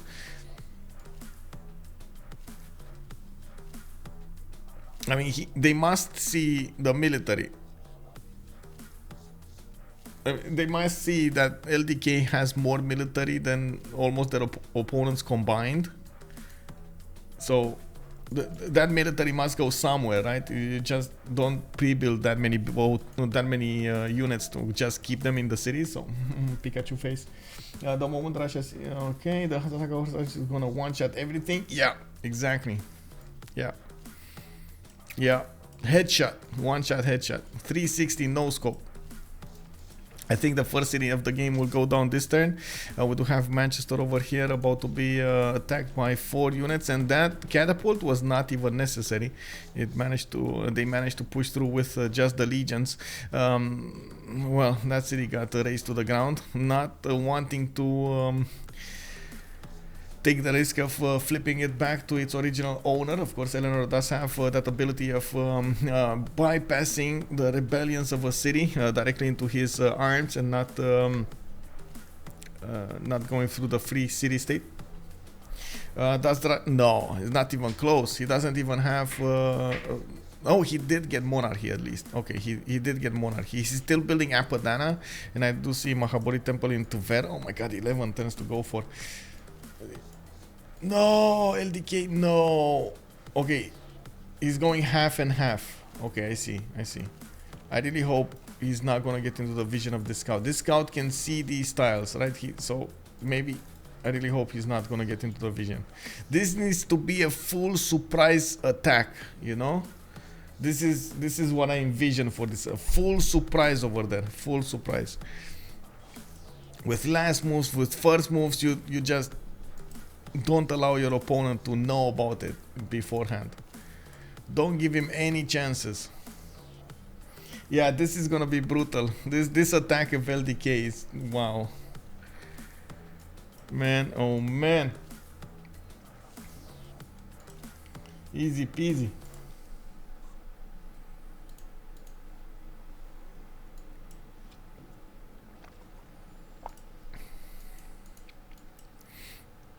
Well, a few more harbors coming out from Rebelland. He's getting, I would say,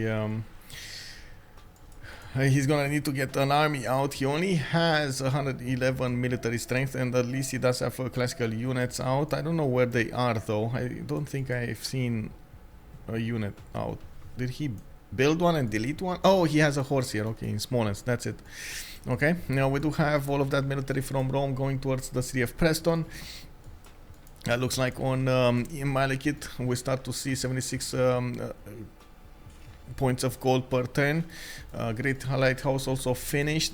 He did finish pyramids earlier, got a free builder and started improving his lander. 6 charge builder here, getting to work for him. Theatre Square coming up in Plymouth in 2 turns. That's going to be only a +2. And I do see 9 Pop City in London. The players will need to get that next golden ages here, and Sophie did manage to acquire it with 67 points out of 59. Still doesn't have a strong military to work with, and she might get pushed over here by a significant amount of knights. We got 2, 4, 6, 7 pre-builds of units here, with Burica as a great general. There is another general here that's helping out the campaign against England. Against Eleanor. CodeTime is also 7 points away from getting his golden age. Project Cisco is quite far away. We can't really blame him because he's getting pushed everywhere. But he is getting a safety settler out. He's trying to get out of there as soon as possible and stay alive for his teammates to come back and save the day. Also, we got Phoenicia with a few biomes. coming also from far away. Okay, Rebelland, 56 out of 63 points. Does look like he's getting Padana next turn, and he's gonna try to get Mahabori Temple. It's a bit too far off to actually get the Mahabori Temple, and we do have the first coursers in the water. They started to embark. We're gonna see them land on Russian territory in the next 5 turns. Captain Morgane, 60 out of 56 points. He's getting at the moment 2, 4, 6, 8, 9 cities to work for him, and he's getting more faith per turn. 170 faith per turn, 72 science, 153 culture, and 139 production. Very good overall. Now we do have him, and we do have also 8DK managing to get the golden age, 60 out of 51. Kornok, 57-55. Malekit, 63-57. Circassian, I hate to see that these pro players are still not putting any scouts on their coasters after so many incidents, even though he can see that Maya is building a huge army from it. That is the big question, right, Circassian? Did he see the big army or did he not see the big army? Because, I mean, sometimes the players do get like very focused into one aspect of the game and they totally forget to take a look at the stats of other players. And you do see also, I do have to point out, whenever you put units in the water, they do have converted strength. It's lower than usual, and that also affects the top number over there, which is a good way to mask your strength, a good way to mask your total empire. But he sees the cursor. Wait, LDK actually revealed the cursor. One cursor. He showed him the cursor, guys. Does he see this? Does he actually see this? What do you think, guys? Does he see the cursors? Is Rebelland aware of what's happening? Gunawi 44, hello there, sir. I wanna put on. Is Rebelland aware of what's happening? Yes. No. Guys, 2 minutes poll. What do you think? Is he aware of what's happening or not? I think he's aware, guys. I think he's aware. We got Spearman coming up from Smolensk, Argelansk. Yeah, a Spearman. He's getting Spearman. Oh my, you know what's gonna happen, right? He's gonna put the Spearman in the north because of these coursers, and then all of the other coursers are gonna come to the south. Oh my god, LDK, you're playing this so dirty, bro. Like he could have just used the shadows and that's it, but instead he's actually putting the fear of an attack into Rebelland's brain, and then using also the shadows to attack into Yaroslav. Yeah, exactly. I wish I didn't reveal it, right? Well, we do have Hannibal Barca coming up from Russia. Looks like he did bought it with faith. Okay. Can he get pikemen? Let's see. Russia, currency in 1, reform change in 1. Can he get pikemen? 4 turns for Grandmaster Chapel. Russia is on 167 faith a turn, 527 faith in the bank over here.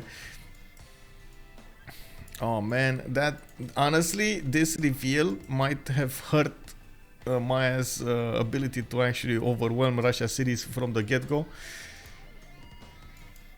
We do have, let's see, Rome actually getting more of these catapults on the way towards the cities of Eleanor. Eleanor is the moment not actually being pressured on the seas, but I think England should get his caravel soon. We just popped into the next era, and we do have quite a few of them in a golden age. 1, 2, 3, 4, 5, 6, 7 with Cisco, the only one in the dark age. Well, I guess the dark age will help him out. He's going to need to plug in the +5 card for the melee attack units and try to defend with that. We do see Sophie with a free inquiry golden age at the moment on 122 science and 70 culture, and oh my god, oh my god, wait, Sophie.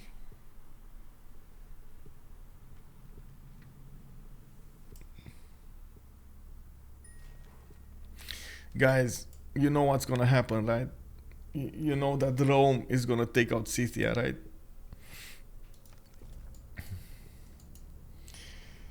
Can we see the Minas action? Do we have a Minas action? We don't. As in, what's Brazil doing? Brazil is just happily simming away. Look at this setup over here between street carnivals and theater squares. 245 culture, 81 science. Wow.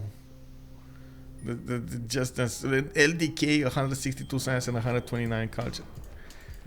Okay. I'm gonna go for me, Eastern, me.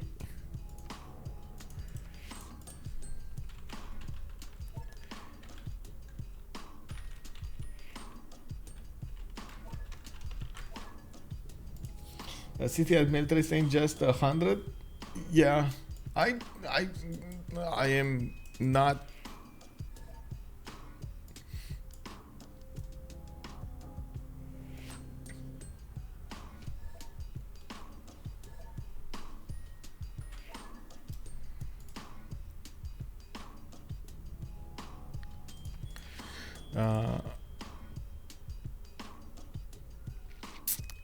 I understand going for the stats, but we've seen it time and time again that big blue numbers don't actually save you from timing attacks.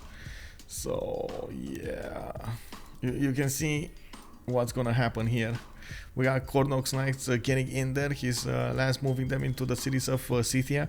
Will get probably the first moves here against his opponent. And it does seem like more of them need to be upgraded. Catapults coming up from Antium, crossbows also on the way, and it doesn't look like there's a lot of military available for Scythia to use. Scythia does have 15 faith at 10. Did acquire, oh, that's not enough faith. 64 faith in the bank. I thought maybe he could, maybe he should actually buy something with faith, maybe a unit or two, but it doesn't look like she's gonna have enough. Yeah, we've seen it yesterday on Korea, right? The 20 science civilization takes out 160 science civilization because no army. Yeah. Okay, that's one unit down.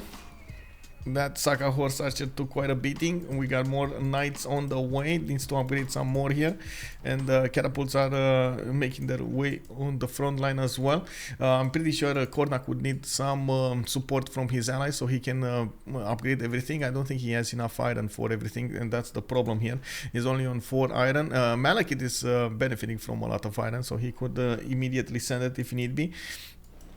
We do have a setup for encampments coming up from between London and Bristol, and from what I can see, England is still not upgrading his galleys yet. He's getting quadrims, so probably wants to finish off with frigates over here on the city of Preston.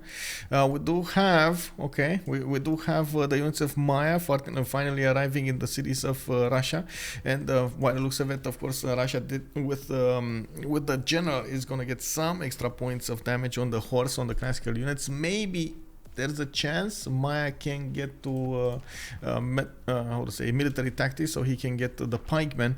That will help him survive a little while longer against these coursers. But there are so many coursers, I don't think he realizes how many of them are. 2, 4, 6, 8, 9 coursers being sent against his opponent.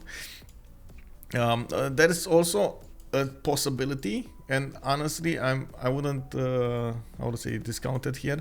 LDK could try to rush Cavs, and the second he takes a city from Russia, he asks for financial support from his allies, and he gets Cavs in the cities of Russia. Can we imagine that happening, like all of these units turning into Cavs over here? That would be amazing.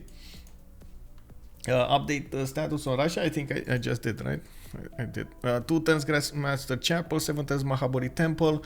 Russia does have 700 faith in the bank. I guess he can buy out a lot of units if need be, but he still needs 2 turns to do so. And you can see those coursers are getting in his city borders right now. These spearmen will definitely slow down the coursers, don't get me wrong. Tropical Chaos, hello there, sir.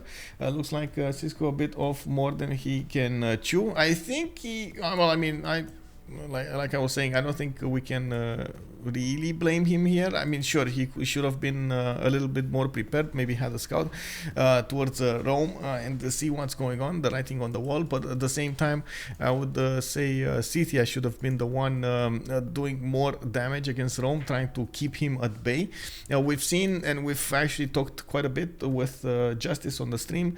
Under the Gun also did point out quite a few times, you do need to keep your opponent on his toes, and you keep, especially with strong civilizations like Scythia that do have bonuses that can keep his units alive and so on, and do more damage. You should be trying to do as much chaos as possible into your opponent's land, so he can not have the necessary attention to put against your allies. So Eleanor should have been quote-unquote defended over here by his ally, but it wasn't. Usually Eleanor is much more seeming civilization when it comes to the overall bonus, so you can't really expect a lot from it. Maybe the pick was a bit wrong. I don't know why they picked Eleanor, honestly. I don't know why they picked Eleanor. But anyway, we do have more of these universities coming out from LDK. We do have a spy coming out from Copan, builders from the other cities. They did start to connect their economies here. Tsunantunik got placed. Reina is walking in. Manaus will also need to get Reina in and get that going. I do want to see what's happening here. Brazil is getting a decent amount of points. Libraries, okay, Maya did get the Hypatia because, you know, it's Maya. Hildegard of Bing, oh my god, Brazil got Hildegard. Hello, Hildegard. Where are you going? That's a 16 possible science, by the way. This is what? 20 possible science for him. Very nice, by the way. Very nice. More street carnivals are getting finished, and of course they're gonna go through the writers, artists, musicians here, and engineers. Preston about to go down. The catapults are starting to do the damage there, taking out the walls. So we don't have that many units available for England to put up the pressure, and I don't think they are actually investing that much into England anymore. They are trying to get him Anshan, but look at that, Anshan is getting walls next turn. Oh my god, facepalm, bro.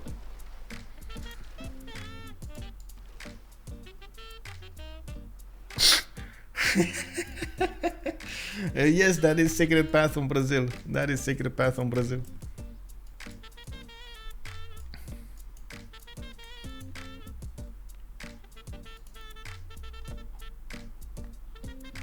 A second.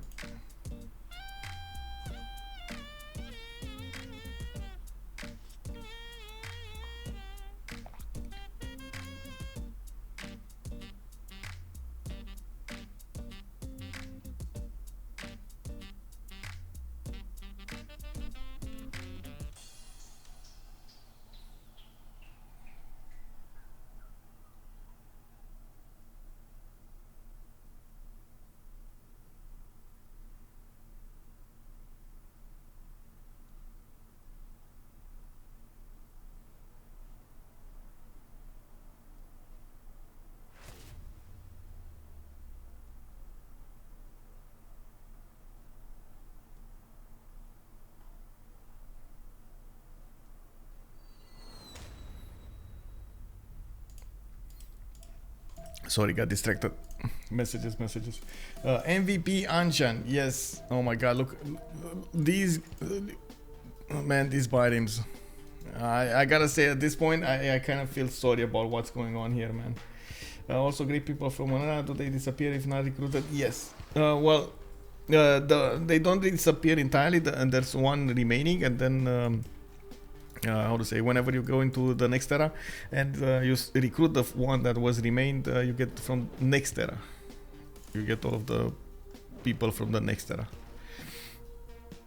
Now this is just nasty on Anshan. This is just nasty on Anshan. We do have frigates coming out to attack the remaining cities of England. It looks like with one frigate he's gonna punch through that galley fleet and then gonna help go against Preston. This is a second continent by England, by the way, so redcoats could be a thing. Malekit is on 157 science and 57 culture. He did choose to go for a free inquiry, and looking at his tech side, he is discovering the mini unit side with military tactics coming up in 1, exploration coming up in 2. We got some more lighthouses, universities coming up from his cities, and expanding to the northwest. We do need to see over here Brazil also, Brazil's tourism. We do have Russia with 37. Brazil is only 28 tourism, so he's making a lot of culture but no tourism.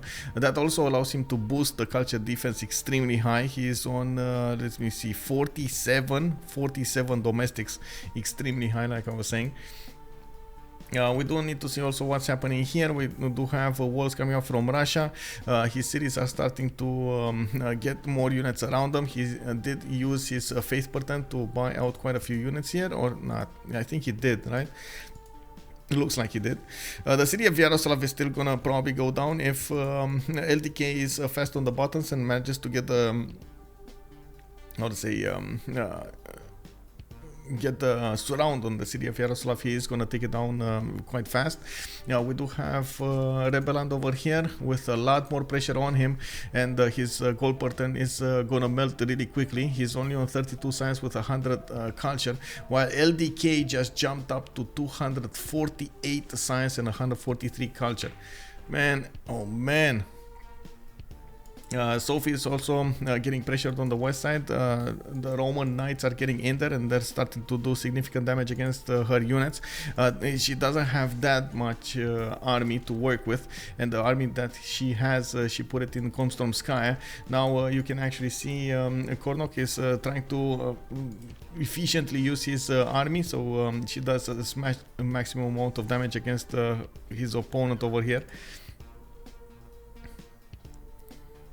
Okay, we'll wait for the catapult to get in there. The catapult doesn't really have a good way to attack into Komstormskaya, probably from that niter tile, but it is going to get hit on return by the city center. Victory is establishing in the city center, going to give a bit more to the fortification boost, and we do have more catapults showing up, or on the way, I should say.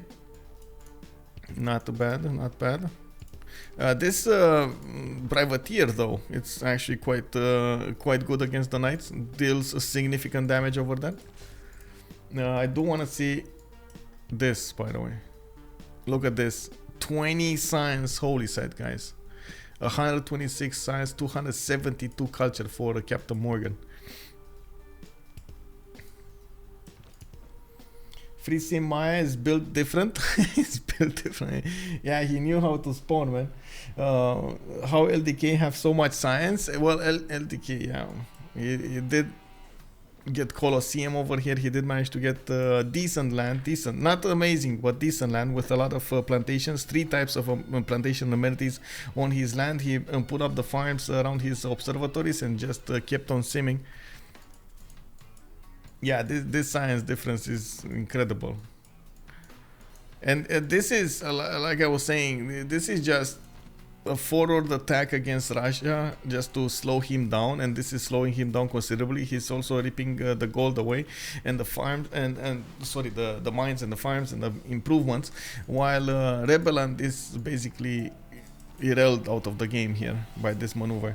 We do have also some gold being put into Rebelland's city, so he can get the pikemen up, which are going to be strong enough to deal with these Mayan coursers. I guess the question would be, is it going to be enough to help him survive through the mid game? Because afterwards Maya is just going to go either planes or tanks, or even helicopters. Like, he has so much of a science advantage. Look at this. 666 science versus 3000. I don't think I've seen this before. Honestly, I don't think I've seen this before.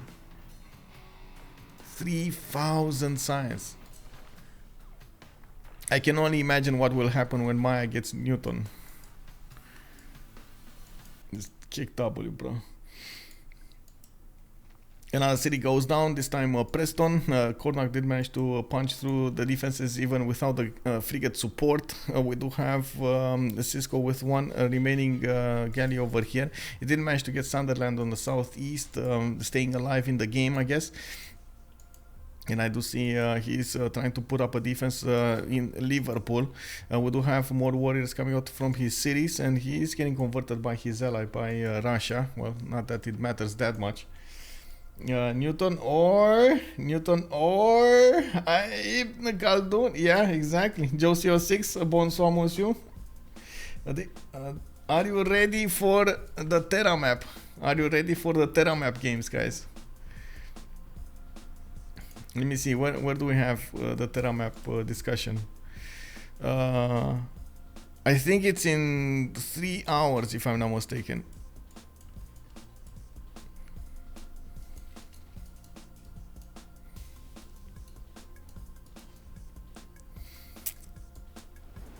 Yes, I streamed the Terra games. You wanna join, Justice?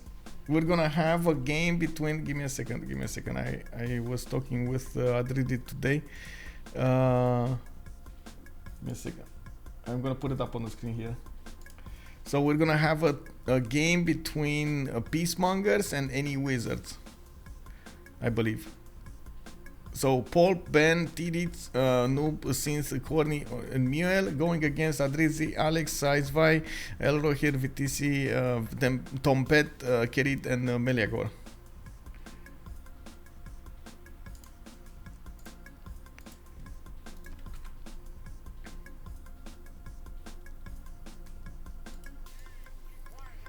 Yeah, that is gonna be an insane game. Yeah.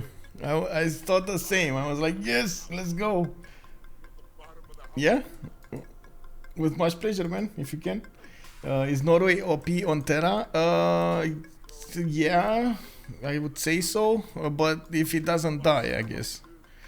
You have to take into account Terra map is extremely fast. You can't really settle more than 4 cities. It's very unlikely you're gonna settle more than 4 cities, and you have to go against your opponent very quickly.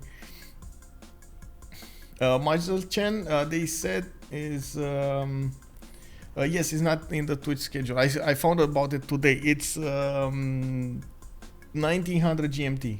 1900 GMT.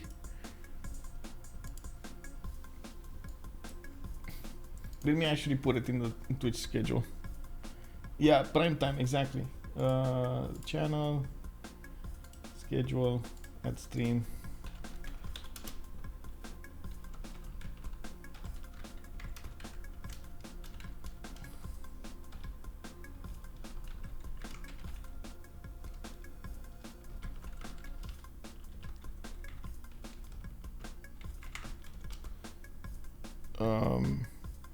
Any wizards, or what was it? What was the name called? Give me a second.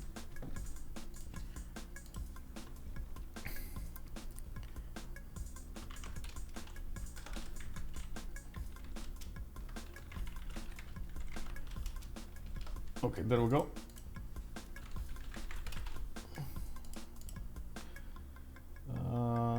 It's gonna be 9.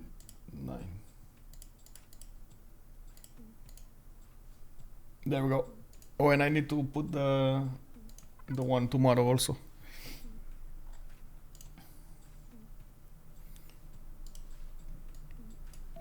Okay, so Scythia is trying to defend her cities over here while we do have the trebuchets coming in.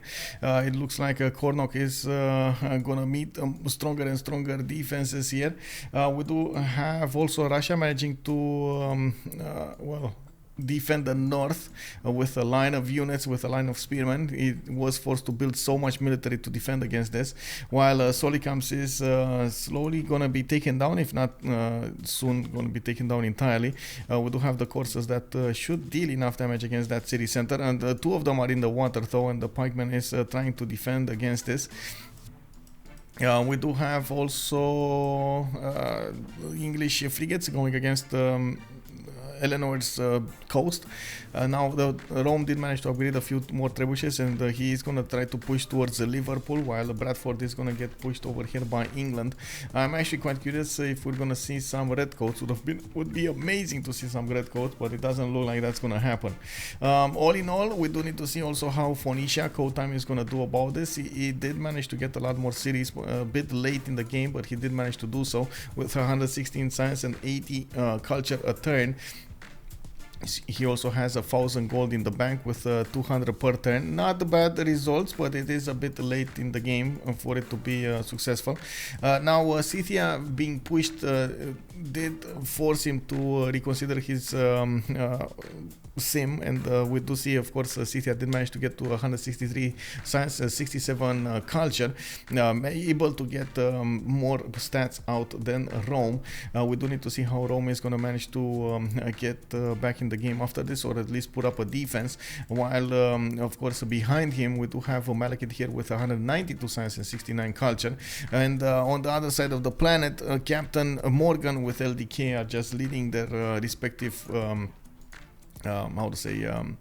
stat screens. We got 321 from Captain Morgane, 321 culture, and LDK's 279 science. They did manage to get Anshan.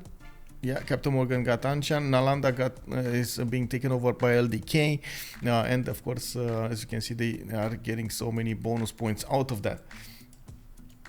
We do have more production coming up from also LDK. He's on 413 right now. Oh my god, he is about to have more production than the enemy team combined over here. That is quite an issue, quite an issue. Did the attack kind of fail? Yes, Senior Testa, yes. Oh, hello, Minas Geraeth. Oh my god. You know what's gonna happen, right? He's gonna take out St. Petersburg with one Minas Geraeth. Kick. Wow, he did actually build Minas Geraeth. I cannot believe he actually built Minas Geraeth.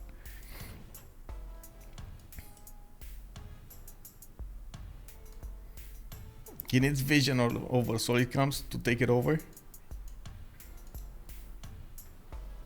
Oh, kick. No, he has vision. It's fine. Oh, man. Painful, man. Painful.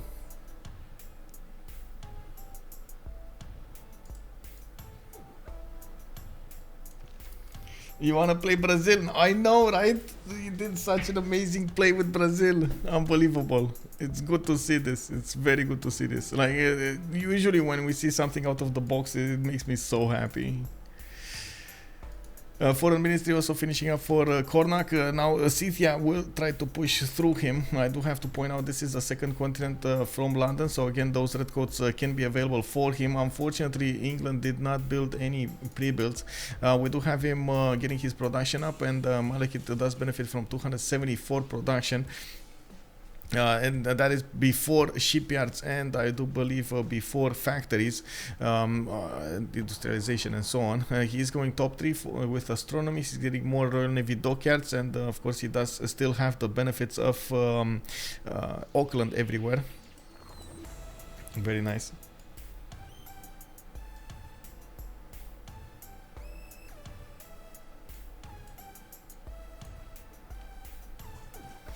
Did Brazil go monumentality in the first? Yes, first 2 golden ages he got monumentality.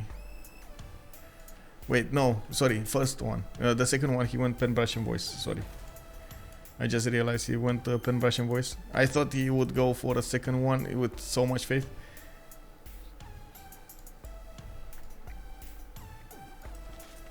Imhotep was a great engineer. I do see he's starting to put down his aqueducts for those industrial zones, gets universities going, and art museums. Okay.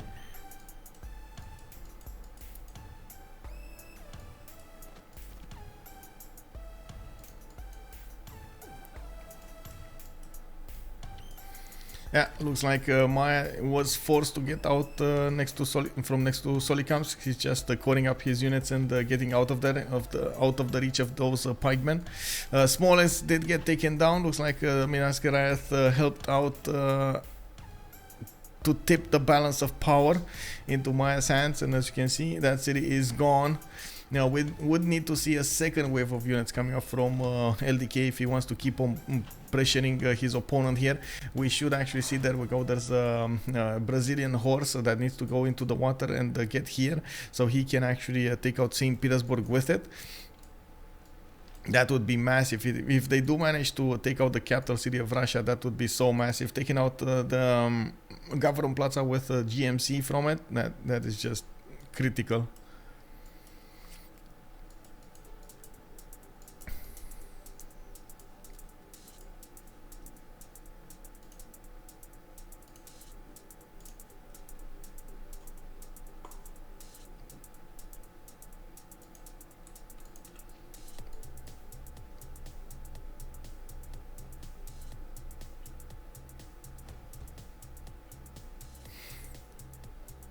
Oh, Sophie started to build bombards, going on the counter-offensive over here, trying to make something out of this game.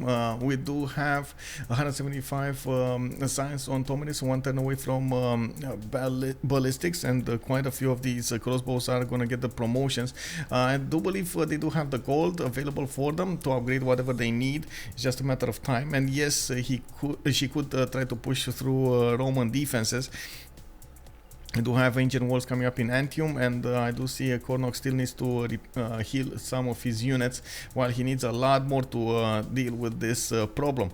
Trying to get the pikemen out from Ravenna, trying to get them from Cume, moving them to the front line is gonna require a bit of time. While in the meantime, England is trying to help him push through Eleanor's land here.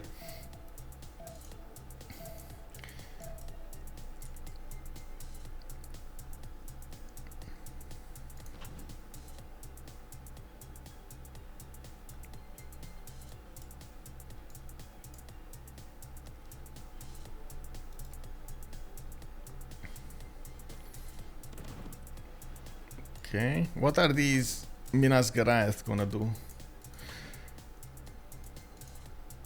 Horse first? No? I guess Bradford? Okay. Why is he not? Well, I guess it will take some time until he gets his horse in the water anyway, so yeah, okay. It's fine.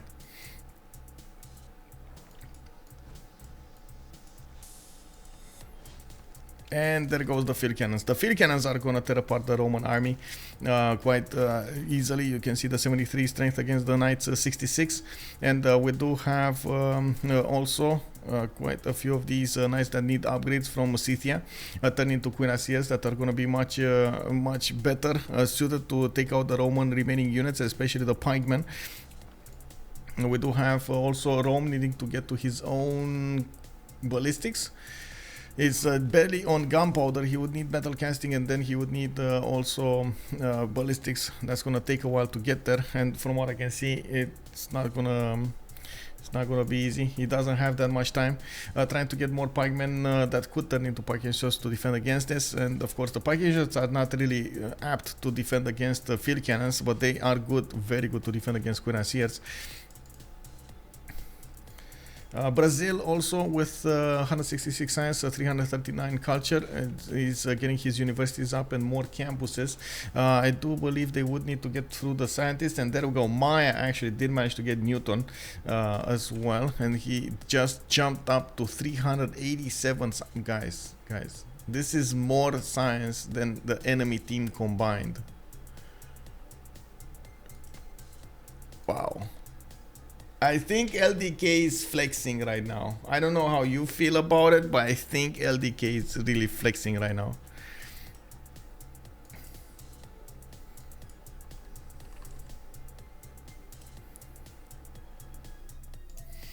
Ten times Russia science without even raising cities.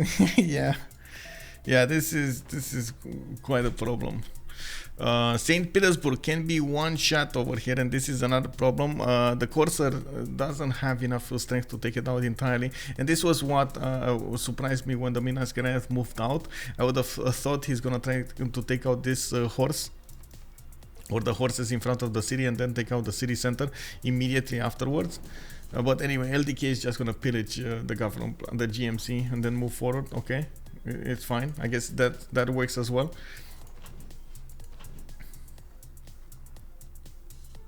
Wow, wow, guys,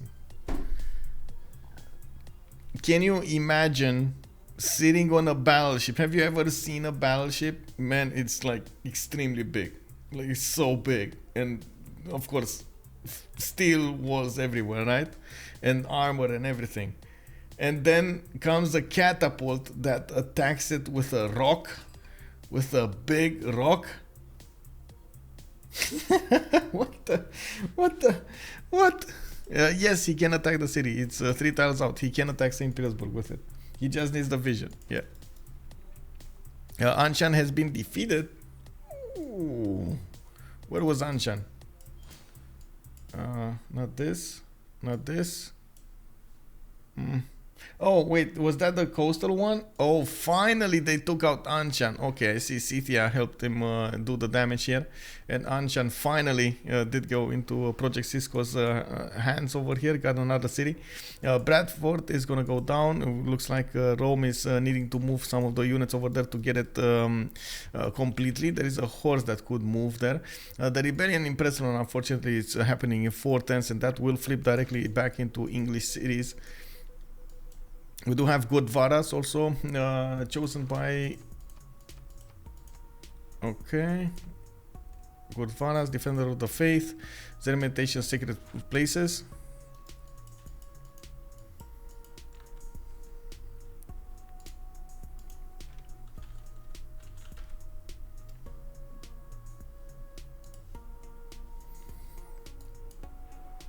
Can BOFCB win at this point? No. No. I think...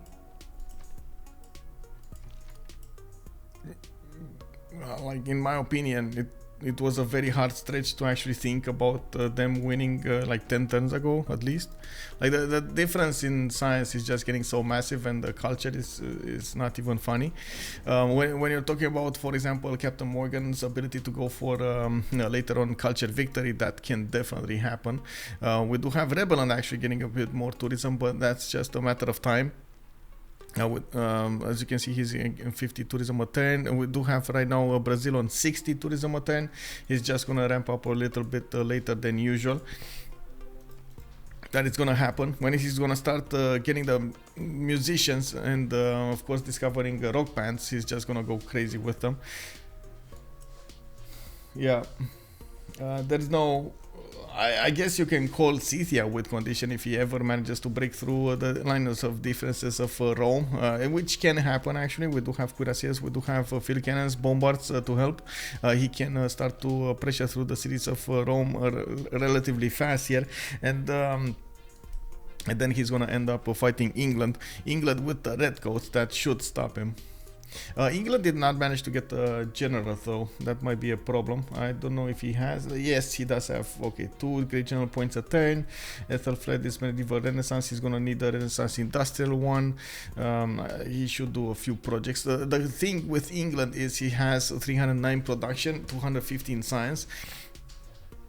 And he's also benefiting from a lot of gold per turn, so I wouldn't be that worried. They do need to save Rome somehow.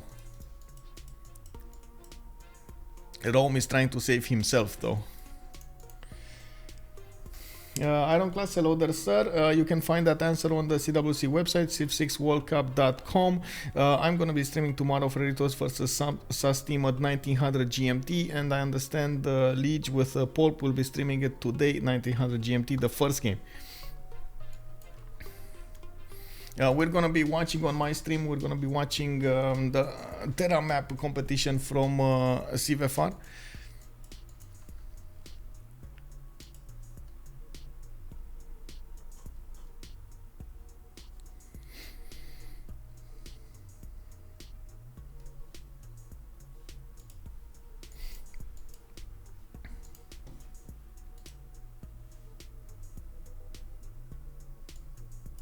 Anshan did do so well, by the way. Also, Hyphen 8 is saying, I live in the middle of a large chunk of bedrock, no battleships in my future till they make them fly. Yeah. Oh, yeah. That reminds me of the Marvel movies with those amazing like hovercrafts in the air or something. I don't know how they're called.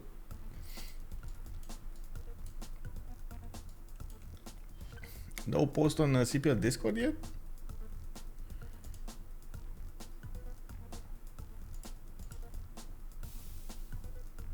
Yes, there is. Oh, there's not. Oh, kick. I see. Give me a second. I think I can do it. Give me a second. Yeah. There we go. Now it is. Thank you for reminding me. It was probably an oversight. It's fine. From Salty Capybara. It's fine.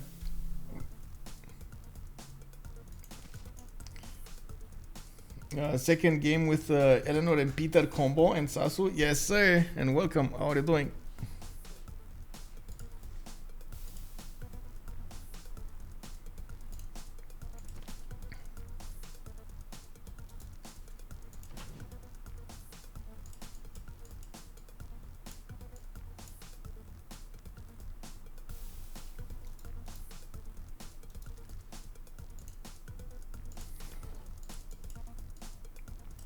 Well, it looks like they are managing to save England over here with Syria Vanchan. It's going to take a while until they breach through.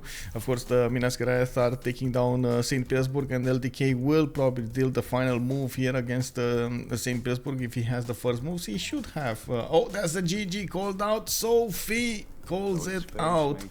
And oh my god, oh my god. Oh my god, this performance coming up from Brazil, taking away that feeder wall from Russia, set the tone for the game. Then we had LDK with Maya getting so much science difference between him and his opponents. Unbelievable, unbelievable. Give me a second. Let me see if we can get some post-chat questions going about them. Let's see. How's it called? Anshan is quite hot rival. Yes. I was kind of sad about that. The second he put out the walls, yeah. Yeah, but I believe Eleanor tried to take it earlier, but she was in autocracy, so couldn't take it, maybe because of it. I think he wanted to bring his Dallas back for defense. Oh. Yep. Couldn't really commit to that attack if you are getting attacked by Rome. Yeah, but anyway, GG well played. That was quite. I do have to ask Rebelland, how did he feel when he had no more feeder world? I was fine. Like there was no problems really with, like, my cities stagnated a bit, but not that much without it. I could have. I just settled in up north in the land where food was, so whatever. Yeah, you got Artemis. So. Was you surprised about that naval horse rush? Yeah, not only you. It was quite cool. I see. Like they're coming, and you have nothing. Yeah, but there was. Yeah. We had Brazil with zero vision over that side though in the ocean. Oh. To be honest, he kind of gave himself up over there, showing you the courses. He could have just swam them. If he didn't show me that one course there, I wouldn't have prepared anyway. Yeah. It's his mistake on this part, yeah. I think making you prepare was also one of his goals, to just force you to build an army. I mean, it's not any resources for me, right? Because I just faith play. So, do you think could you achieve cultural victory about June 100? No, I think in Brazil. Oh, Brazil's not here. I think. Okay. The other team is not here completely. Oh. Yeah. Just us. They are in their watch. Yeah. Okay. Brazil is just. You know, I haven't seen any of the other teams spawn, but if Brazil high rolls, they certainly could have done that. Yeah. Not every game you can have such nice holy sites with a Brazilian. We only see 2 of Brazil's cities. Um, What the rest like? Plus they are 20 holy sites. Wow. Yeah. Yeah, I had like what +8 Brazilian holy site with the Pantheon. +8, +10, like in the capital and the first city, second city. What pantheon did he take? Sacred Pass. Sacred Pass. Ah, okay. I just couldn't remember the name of Pantheon. Sorry. Mhm. So yeah, usually you can't place that good holy sites, but he could, and he got amazing tempo and a lot of phase. You were even like I checked at turn 35, and you had both 46 phase per turn. So, and he definitely had a better start than Russia, so it's kind of hard for you to beat him. So was you planning maybe on a Diplo victory because you got Mahabharata tempo? Yeah, that was like the side guys. plan. Oh, hello. Oh, hello there. GG. GG's. So, LDK, how does it feel to have more science than your opponents combined? Well, GG, great. guys. My tempo was the Eugene only. Yeah. Have you found a builder, right? No, You, I you... start builder first. Uh-huh. Yes, and we buy me just a scout in early game, some tiles to put my campus. And that's all. Oh, you just had a lot of improved tiles and 2 builders, so I thought maybe you found one, but you built 2 and got one from Yes, Faculty Rights. at one moment before turn 31, I do 3 builder on my 3 cities. Oh. Then I chopped Engine Garden, I chopped some builders with it. Yeah, crazy tempo. Well played. Yes, yeah, that was fine. So I said that to my team. I said if I'm not, if I'm okay for the 31st first turn, it's maybe GG and win because my spawn was great. I have many cities around massive style. That was maybe disgusting, but it's okay. And Brazil as my Minas turn 63. Yeah. That's fine. oh, it's a capital falling here. Oh, Russian capital falling. Oh. Yes. Yeah, Gerais is just a big end move, big end game move from Brazil. Hmm. That's kind of rough to play against it. Yes, or I think we could win as we want. We could do a cultural diplo, we could just raise You everybody. could do anything. Yes. I don't know, Whatever your heart desires. This game was over. Could you achieve Diplo, you think? I Like, don't know. they took Or Mahabodi. maybe not diplo, but Okay. but Yeah, cultural, right. scientific, military. I think it was possible. Yes, you had a great game, and Rome did super. Just wiped out Eleanor with that Legion Rush. Well, Yep. it wasn't actually a rush, but No, it Yeah. was. I was a little bit tight for space, so I was going shipbuilding, and I should have gone straight to swords, to be honest with you, to expect his rush. But I thought he would go for Cynthia.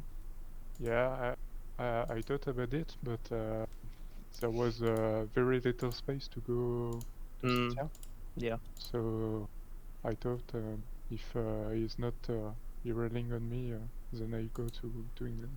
Mm-hmm. I mean, I can't go into you, you can't go into me. Yeah, that's Fucking what I terrain thought. sucks. I just have to go AFK until I can do something. Yeah. It was not a very good terrain. What do we say? The land was not easily pushed. I mean, it was super defensive Yeah, for yeah, both yeah. of us. Only 2 tiles on my side and 2 tiles on yours. So. It's Pretty very hard well to played, push. bro. Very well. And For the bans, for the reports, Australia, Zulu, Spain, Japan, Norway. I don't know. China? I missed China? it. I missed the ban phase. Oh, yeah. Well, China you was can last look phase. at Michael's yes. Oh. Yeah. Michael's cast. Yes, Oh, yeah, see the true. band. And what do you pre-raz Scythia in this map?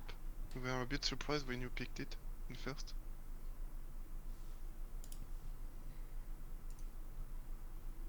Only one think- one you think Civ the at pick- for aggression, and Scythia Okay. is also good on naval. So Okay. if there's a naval fight with Scythia, and if she has a great spawn to push someone, then She also makes That a was lot the of thinking gold, behind but, it. Sophie wasn't really in a position to push, so we couldn't Yeah. really take advantage of her that much. Okay. It's a good general Civ. So for the bands, the bands were Australia, Basil, Zulu, Norway, Japan, Spain, Kevin Black Queen, Portugal, Rough Rider, and Kublai China. It's quite good quality buns. Yeah, because someone asked what the bands were. Yeah, I think the bands were fine. Maybe we can work a bit on the pick phase, but I think we were fine. Just a few Yeah, mistakes. We were disappointed to see that you took Maya Maya. first Yeah. round, because we would have taken her second round. Yes, that's why we picked at this moment. We said that we never picked it in first rotation. So I said they will pick it in second rotation. We need to have it right now. And Yeah. we were just a bit surprised about. I think your draft is good, except maybe Russia. I don't really like it on this map. And we expected another pick, like a naval pick or a commercial hub pick. Okay. Yeah, well- we were about to pick Kublai China, but you banned it. Yes. So. Yep. Yeah. And why not the new Congo? I never played her. Like I don't know. I guess it's easy, it's- but It's amazing. yeah. I Maybe said that that was it was the- was the- questionable. Sometimes the con split are weird. Yes, of course, that's the risk, but I think she did the same as Russia in better on this map. Yeah, I think Russia is probably. good, but on 7Cs, we just see it in this game, it's pretty hard to have tempo and to have an impact. And Brazil just deny the world, then Yeah. it was the end for him. GG guys. Yes, GG. Thanks for GG, the well game. played. You played well. Thanks for the game. Thanks for the cast. With pleasure. Thanks for Best allowing of us. luck to you in the division. I think you'll do very well. Thanks. Thank you. So there we have it. We heard from both teams about how they were planning out from the draft phase to adapting to the middle game. Unfortunately, we did have some choices that were, how to say, first made by their opponents instead of them, and it does seem like it affected the game quite a bit. We do need to see how they're gonna evolve in the next games in the Premier League, and this is the first time, like I was saying, for Stake Company to play like this. Also, Battery Full Charge Builders did get new members on their drafts. Some members did leave, so they're also gonna need to get their synergy going. They definitely need to get some more practice, which is something that is good happening in the Premier League also. We do have another game starting up next. In like 2 hours and something. I'm gonna try to get something to eat in the meantime, so I get my energy back. And Terra map, it's gonna be the way. Oh my god, we're gonna have quite a game later on in the evening. Hopefully everything is gonna be fine, and of course we're gonna have all of that action started up. Thank you so much for everything, by the way. Thank you so much for the subs and for the follows. I do hope we're gonna see each other on the next stream, 1900 GMT here on OnSpotTV live. Good evening, sir.